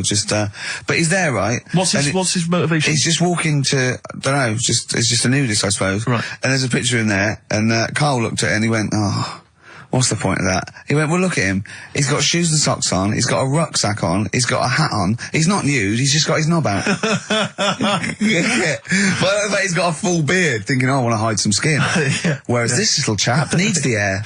I'll pop him out all the time I can. They really annoy me. Because it's in the supplement today as well, with the Mirror, right? And they've done a bit about nudists and that. Yeah. Again. Same problems all the time. Go on. There's like an old fella sat there, just. How do you know he's old? Well. Why are you looking, Karl? Yeah. Looking at his face, aren't you, presumably? Yeah, I'm just saying he's old and he's sat there smoking a pipe. Sure. With his sandals on. Yeah. They're quite normal, just with his knob out. But look, he always make the same mistake. He's got a little white deck chair. Yeah. If you're nudist, don't go for white. Why? Sitting on that, getting a bit clammy and stuff. White, don't go for white. Go for darker colours. I don't know what he's talking about. So do I, but I love it. I love the fact that he's just got loads of pictures of naked men. Yeah. Walking around with loads of pictures I'm of just naked saying, a dirty arse on that. I think we've discussed the news before. I don't understand the impulse at all. I do find it bizarre. I mean, there's a picture there of 3 men nude in a pub. Yeah. Just having a chat. Yeah. Just on the chat. Oh, look at Karl carrying But around what's those pictures. I mean, okay, fair enough walking around outside, but indoors? In a pub? Nude? Well, it must be a nudist on a pair pub. of shorts. That must be a nudist holiday, I assume. As opposed to, like, the local. There is, though, isn't there? There was a thing in Bazaar magazine the other week where there was a picture of some people. They've got an airline of their own now.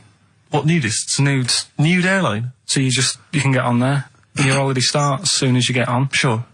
And, but what's the point? Well, I'd be worried just about banging against things. You know. So to speak. Yeah, my shoes and things. Or spilling the when the waitress comes along. The hostess, might she spill hot coffee? Yeah, it's a good point. Would she have to be nude? Would the stewardesses have to be nude? I don't know. But that bit as well, where they walk down the aisle and they have to check if you've buckled up. Yeah. She's like, excuse me, miss, can you just... And over 50s, it's always over 50s. Right, yeah. So it'd be an old woman on the plane. Yeah, yeah. It'd be like, can you just lift your left tit up so I can see the belt? Yeah.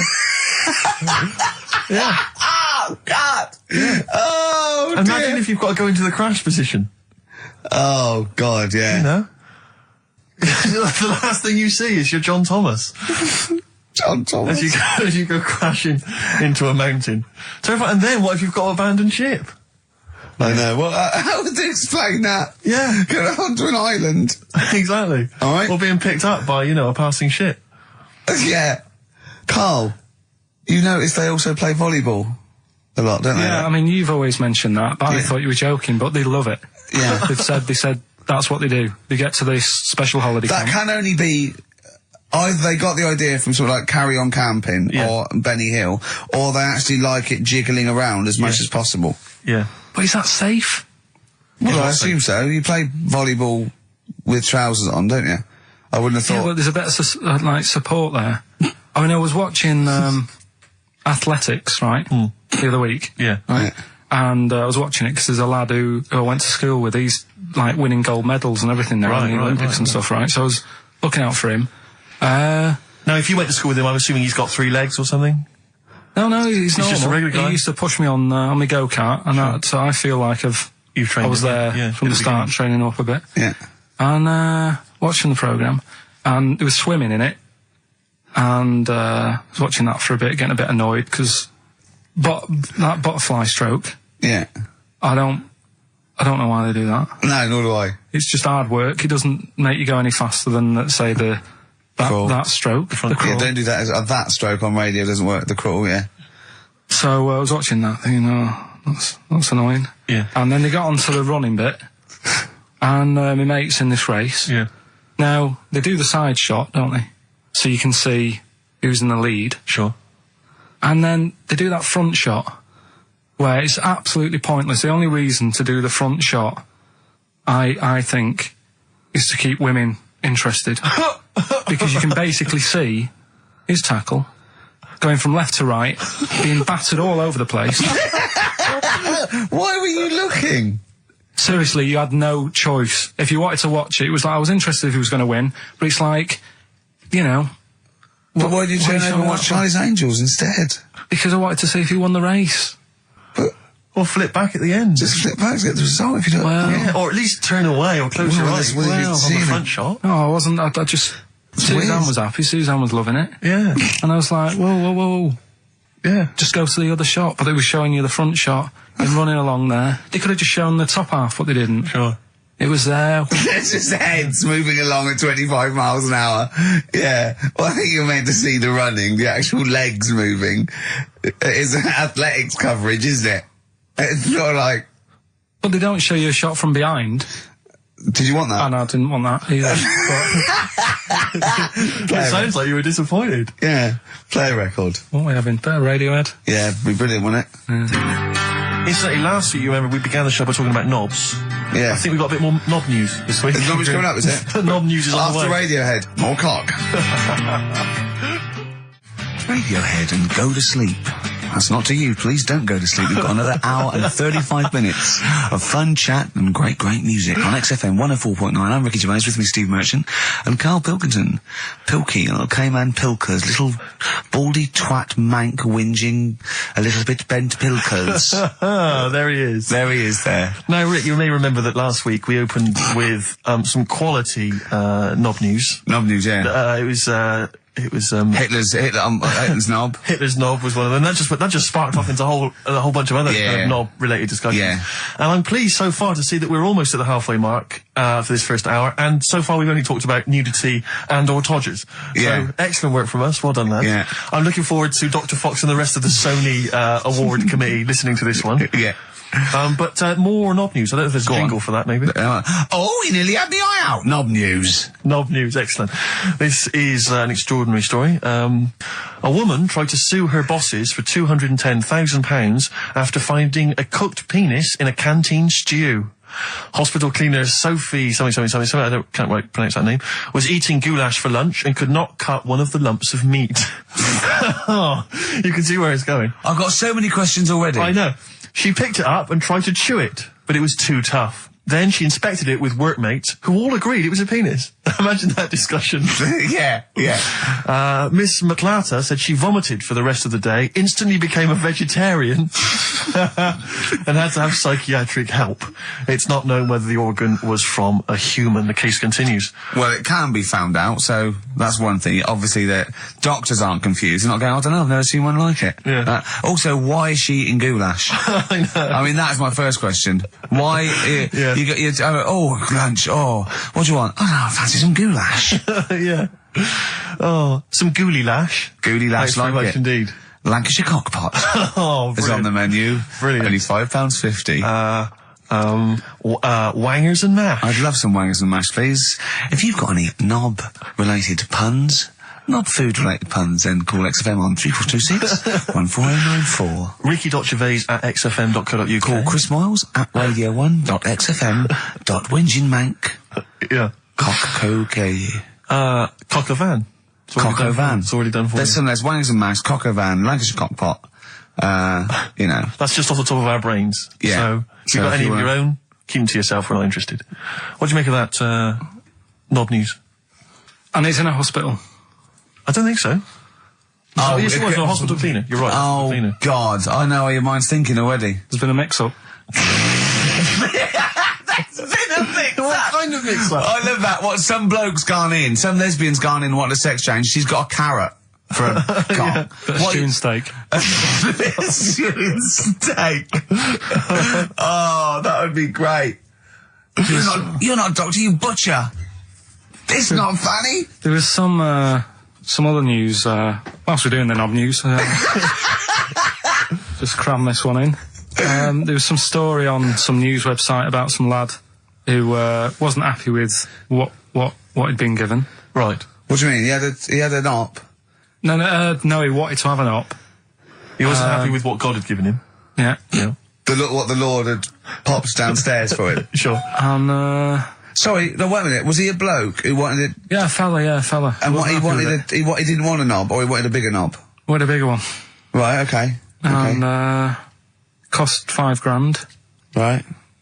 And they made a mess of it. Well, how did they make a mess of it? Don't know. It came out smaller than they went in with. Well, no. What do you mean? I don't know all the ins and outs. Oh, God. It's just Well, he borrowed the money off his There's mum. been a slight mix-up. He borrowed the money off his mum. I love that. How bad is that? What do you want for your birthday, son? Yeah. Interesting. Thanks, Mum, for asking. A couple of bits of news as well. Hello, Doctor. How did it go? Well, firstly, don't look under the bandages and don't have the goulash for lunch. It was smaller than you went Mum, in we with. got $5,000. Why? Just gonna be fucking up. Tell me what it's for. You can have it if you tell me what it's for. Well, look at that. Oh, you need a bigger one. Yeah, definitely. There's the money. On you go. Nothing can go wrong. What did he say to the doctor then? That's rubbish. I didn't read all the ins and outs. So just like I said, I saw Just it. look for the picture. They want a picture. But you just thought, well, thanks for it. You just thought you'd pop that one in. Thanks. Yeah, that's the end. Knob News Extra. Yeah. Play record, Carl. So if you've got any knob news, we've got one more show left. Send that to ricky.gervais at xfm.co.uk and we'll hopefully get that knob news on there next week. Yeah. All right. Some Dizzy Rascal. Oh, Dizzy Rascal, yeah, he's one of the hot new English rappers. Let's play it. Dizzy Rascal, apparently, according to Karl, he hails from Bow, if he's listening. Good work. I have a number 3 hit with that. XFM 104.9, Ricky Gervais reading a magazine, Karl Pilkington, in a good mood today, so everything to play for. Some adverts. XFM. Loosen your hold. South. That's great, and I love that one. On XFM 104.9, I'm Ricky Gervais with me, Steve Merchant and Karl Pilkington. Good Karl, choice, Rick. Good choice. Karl, cheers. What are you thinking, Karl? What have you been doing this week? What's been going on? Yeah. You'd be miserable because of the heat, obviously. That's getting me down. Yeah. It's just the way people wander about as well with next to an out on. Yeah. I'm always amazed by the men. It's just a certain breed of man. Like sometimes it's kind of builders, mechanics, taxi drivers, van drivers, but not necessarily students, all sorts of guys. And you sort of watch them walking down the street. They'll be walking down the street, girls, you know, will see in their sort of summer gear, and it's literally, you know, eyes go, look at those legs, oh, knockers, oh, I can't believe my luck, oh, you know, and they're sort of talking to their mates, they're checking it, oh, it's an arse, I can't believe it, oh. Yeah. And it's like they sort of forget, there's like some kind of amnesia that sweeps over them during the winter Like months. it's a surprise. Yeah, and then it's like every time summer rolls around again and girls put on, they goes, I can't believe it, where have they been? They're back. Yeah. And they get so excited. Excuse me, love, have you had tits under their window? Exactly. Well, yeah. Bloody I hell. can't believe it. It's great to see him again. Yeah. And then he gets to sort of walks over and they go, where'd they gone? They just don't say anything. They just like get on with it. Exactly, They're yeah. reminded. They completely forget. Yeah. For sort of half the year. There was a fella this morning, I just nipped out having a cup of tea, reading the paper, reading that bit about nudists and that. Sure. And little old fella, must have been 75, Okay. walks past, shoes, socks, sort of shorts, but because he's old, I don't think he's got like a normal pair of shorts. So we're like suit pants, but short. So really smart shorts I've never seen before. Yeah. But the thing is, with him being old and thin, Yeah. it's just, don't do that. Don't walk around like that. What, the legs? The legs and the back. He looked like a little tortoise without his shell on. And everybody outside the I've cafe. always wanted to see a torch without its shell on. Yeah. Just to see if it would run really fast and go, this is brilliant. Just Yeah. scamper along. I saw a grotesque thing. I think it's Britain's fattest man. I'm not sure. He was huge. I mean, I don't wish him any ill, but so big. It was ludicrous. He was waddling down Oxford Street, and he was, I mean, genuinely, you know, I'm not a big fan of, you know, ginormous people. Rick Waller, for instance, turns my stomach. This guy was twice as big. He was extraordinary. And he sat down on a big bench and literally took up the whole space. And he reached into his bag, he's having his lunch, and he was eating an apple. And I really felt like I wanted to slap him on the back and go, it's a bit late for that, mate. But it's probably starting now. He's probably starting thinking that I'm going to make a change. And imagine if you'd have said that. Yeah, And it'd have been awful, wouldn't it? yeah. He cut it in half, put it between two slices of chocolate. I mean, I don't know how you get that. And waited for a pig to come past, shoved it in his mouth. Exactly. To swallow it all. I don't know how he gets that big. And it was like he'd come out to sort of soak up some of the sun, you know. Well, you look better with a tan. I suppose so. Yeah. Yeah. Was he wearing loose black clothes? He was, of course he was very That loose works black up to a point. Yeah. And then, you know, it's not fooling anyone. Was it vertical stripes? Yeah, To make it look thinner? Just people sweep past and think it's night. Yeah. That's So, Carl. So yeah, so that's you know, that's been annoying me with the weather and that. Yeah. And then I love the warm weather. Although I can't sleep at night. I had 2 hours in front, just went and lay down in front of the window, in front of the French window, just because it was just too hot last night. But if I can sleep, I love hot weather. I love walking around when it's sunny. It's better for you. People are usually happier in hot weather. The sun is good for you. I mean, it has been hot. I mean, it's 100 degrees. It's probably too hot to work, but... mental, I can't think straight and stuff. You know your little baldy head, isn't it bad for it? Because it just... Doesn't it get you make your brain a little bit hot? Well, I mean, I'm just got my head on show. What about the nudists? Worry about them before you worry about me. Right? But, you know, another thing that happened in the week, you know, I've just had builders round, sorting the kitchen out. Yeah, right? sure. So virtually skint. But another problem happens. Boiler starts playing up. Right. Right? So, and you've got to have a shower in this weather. You've got to be able to have a shower and that and freshen up and what have you. Well, I have a shower every day anyway. I mean, 2 sometimes, but yeah. Yeah, but if you haven't got any hot water, you can't, can you? Right? Cold shower's alright, isn't it? Mm-hmm. Go on. So anyway, fella comes round. Yeah. 90 quid. 90 quid. 90 quid. All he did, turns up, says, oh, yeah. Just bang it. 90 quid. Bang the boiler. That's 90 quid. Last time I banged a boiler, it cost me 90 quid. And there was a lot of leakage then. Yeah. So I you know. I understand where you're coming from. Yeah. I do sympathise. But you know, like, I catch them out as well. Do you know, like, you know, I know they're up to no good and stuff. They don't earn the money. Sure. And he was in the bathroom, so I sort of creep up and I try and stick my head round the door to see what he's up to. When they bloke in the bathroom? Right. It's weird, isn't it? So you creep up to a man in the bathroom and put your head round without seeing you? Go on, though. Fair enough. Right, do you want to go over what happened that time when we were in the pub and I go to the toilet and you're trying to get in? What happened? Is that normal? Go on, what happened? Go on, I'm not ashamed. What happened? Go on, say it. Say it. What happened? Well, don't start a story and then don't finish it. Or we'll do it later. Tell us now. He was in the cubicle, and he got in the cubicle to have a piss to avoid me annoying him, right? So what I did, I got some of that liquid soap, and I just put it over and squirted on him, and he came out going, look, it looks like someone's just effing jizzed on me. I've got effing jizz on me back. I had to walk through Soho without me back. I was walking through Soho, and when was it we had to go to the, when we went to the Ivy with those people? Wednesday. Something like that, yeah. We had a business meeting, right? And, we were walking around the Ivy, it was about 11:30, and I was going down Old Compton Street, and as I got to just going past Mamma Mia, somebody hit me on the shoulder. I looked down, and obviously it was bird shit, but just for a split second, I thought it looked like jizz, and I just thought, oh God, because no, and I sort of wiped it off, and I thought, right, I got to wash my hands as I get in. It obviously wasn't jizz; it was pigeon shit or something, right? But I had this pamphlet once when I was at ULU. Terence Higgins Trust left this pamphlet, and it was all stuff like safe sex, and it was stuff like. Honestly, I swear, it said things like, you don't have to have full intercourse. It said you can do lots of other things with your lover, like...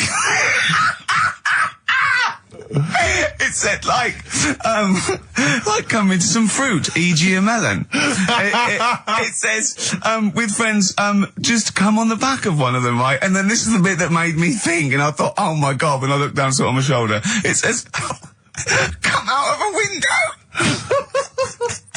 Yeah, on any passing celebrity. Oh God! Oh, I'll get that pamphlet. If anyone's got that pamphlet, it was brilliant. So, yeah. Good, right, well, let's play a record. Do you reckon Noel Edmonds did stuff like this on his show? He's back. Oh, dear. Smiths and Usk on XFM 104.9. Before that, we had Spunky News. Spunky News. Coming up, Monkey News. That's the sort of linked. This is Dr. Fox is no better than this. No. He must see we're getting better now. Yeah. Have you got any other news there, Karl? Well, you were just talking about bird muck. What a classy show this is. Yeah. Bit of it, I imagine someone just having a barbecue, tuned into this. Yeah. Can you turn the radio off? He's talking about coming out of the windows again, darling. It's putting me off my sausages. Oh, well, I was walking down the street and this pigeon, sparrow, whatever, did its thing, and it landed on my ear, and I was like, oh God. So I thought, well, I'm not going to wipe it off. Why not? Because I don't want to get it on my hands. Right? So I thought I'd leave it till I get home. So it's probably So about... you went to work. Oh, met some friends. Yeah. Oh, Yeah. about midnight. Went on the pool. So I was best man, so after the speeches, that is brilliant. No, it was on there for, I don't know, half an hour or something like that. Brilliant.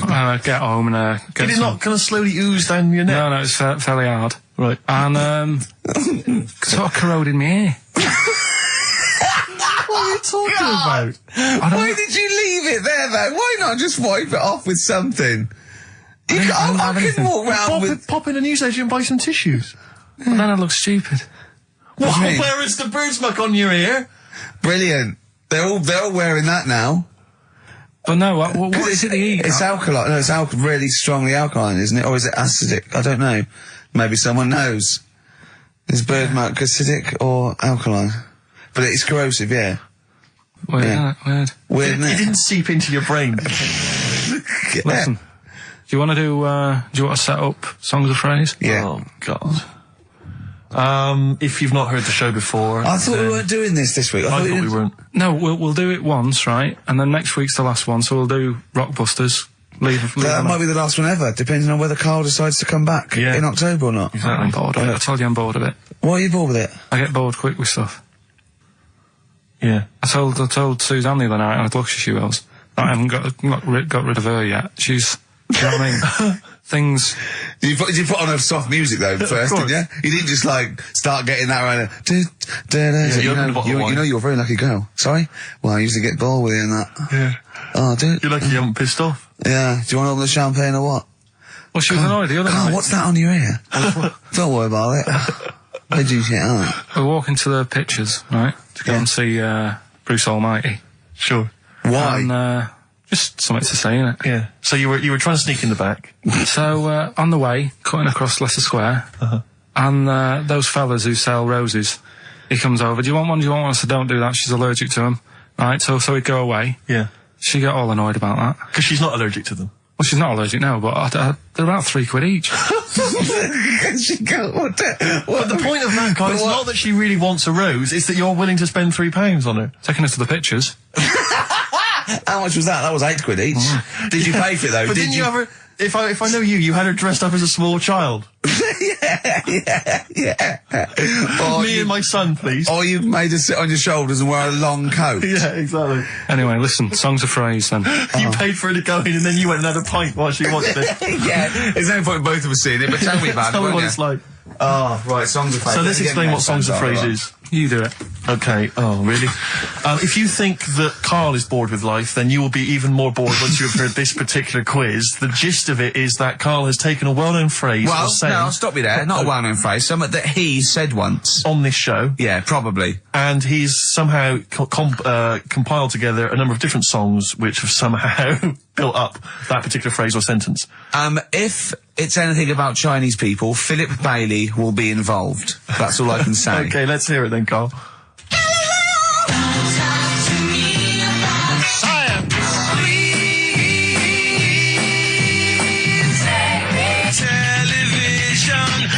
Right? Alright, I don't know what that is. I don't know what that was. This is appalling. I don't know This is what that appalling. is.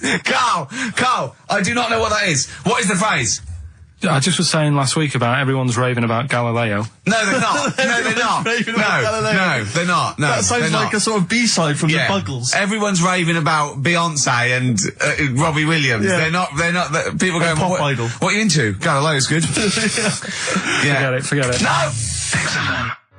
Placebo, song for Karl there. That's Special Needs on XFM 104.9. I'm Ricky Gervais with me, Steve Merchant, Karl Pilkington. We were doing songs of phrase. Oh yeah, I forgot about that. Yeah. Oh god. So what is this phrase? What is the phrase, Karl? Last week we were talking about Galileo, Right. and I just was saying, years ago, I can't remember now, when was it? When was he doing his thing? End of the 16th century, I think. Right. And he was messing about, trying to find out about speed of light or something, is it? No, he did lots of stuff, Galileo. All I was saying is, back Gravity, then, yeah, surely yeah. everyone was saying, stop messing with that, make us a telly. You know what I mean? There was other things that people would have been happier with. Sure. Back then. Like they Yeah. didn't So have. the phrase exactly is what? The well-known phrase is what? Galileo, oh, it goes like this, doesn't it?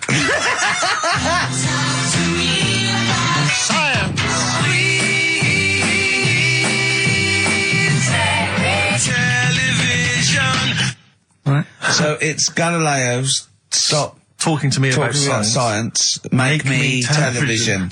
Make me television. Yeah. So you email in with the bands and that. Brilliant. Right, let's... That is rock bottom. I mean, the well-known phrase being Galileo, stop talking to me about science, make me television. As a well-known phrase is one of the weirdest things I've forget jizz out of windows and things like that. That is the weirdest thing I've heard on radio as a competition. Can we have that one next week?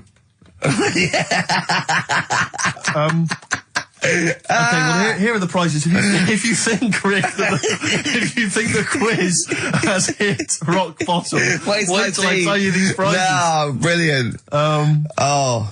I know that we're very much pushing new music on XFM, and it's an alternative music station, so you'll be pleased that we're giving away now, that's what I call Music 55, featuring the likes of Busted and Daniel Bedingfield. Brilliant. You really know how to cater to our audience, don't you? The best dance album in the world, that includes DJ Sammy, Scooter, and Liberty X on there. So look forward to that. Yeah. This is not so bad. Nick Cave and the Bad Seeds, a live DVD of a, pardon me, a performance, and some, pardon me again, but anyway. That basically sums up the prizes. So I won't tell you the rest, they're all monotonous. But anyway, I think those crisps, Rick, have gone down the wrong way. Although I was eating goulash earlier. Sorry. I'm fine. So anyway, yeah, that's some of the prizes. And you can win some tat. So, if you can identify these artists. The well-known phrase, Galileo, start talking to me about science, make me television.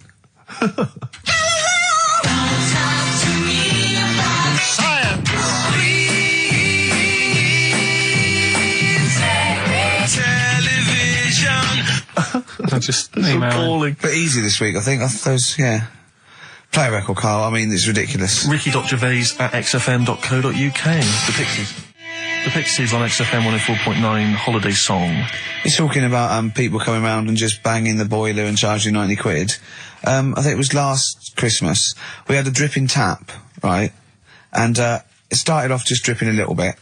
And then after a couple, I thought, we'd get that sorted out. We couldn't actually turn the tap.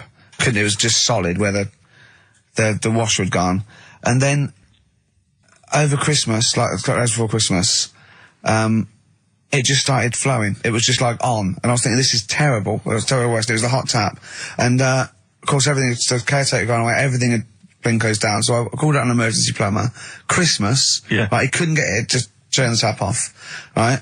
So he was trying, and in the end he said, well, what I could do is I could just squash the pipe, right, cut the pipe and squash it, and then you could change the whole thing. I'm like, yeah, whatever, right, because I can't have this or this. So he said, I've got to go to the van, and he got this tool, came up to squash the pipe. He was only a young lad, right? Wasn't strong enough. So I had to help him squash the pipe. Right. He squashed the pipe, cut it, put a little nozzle on it, just to seal it, right? And I was 180 quid. 180 quid? And I was to say, surely that's half mine. Yeah. I helped you, and I was sort of being sarcastic. When Johnny was there, I was going, how much was that tool? He went, it was only about 9 quid. I went, pays for itself, isn't it? Yeah. And I was going, can I get one of them? He was going, yeah, get them anywhere. Obviously, didn't it? And then he went, I wrote a cheque for 180 quid, and he went, oh, I didn't charge you for the nozzle on the end. I went, no. He went, I said, how much is that? Then he said, £2.50. So I can leave you cash for that. £2.50.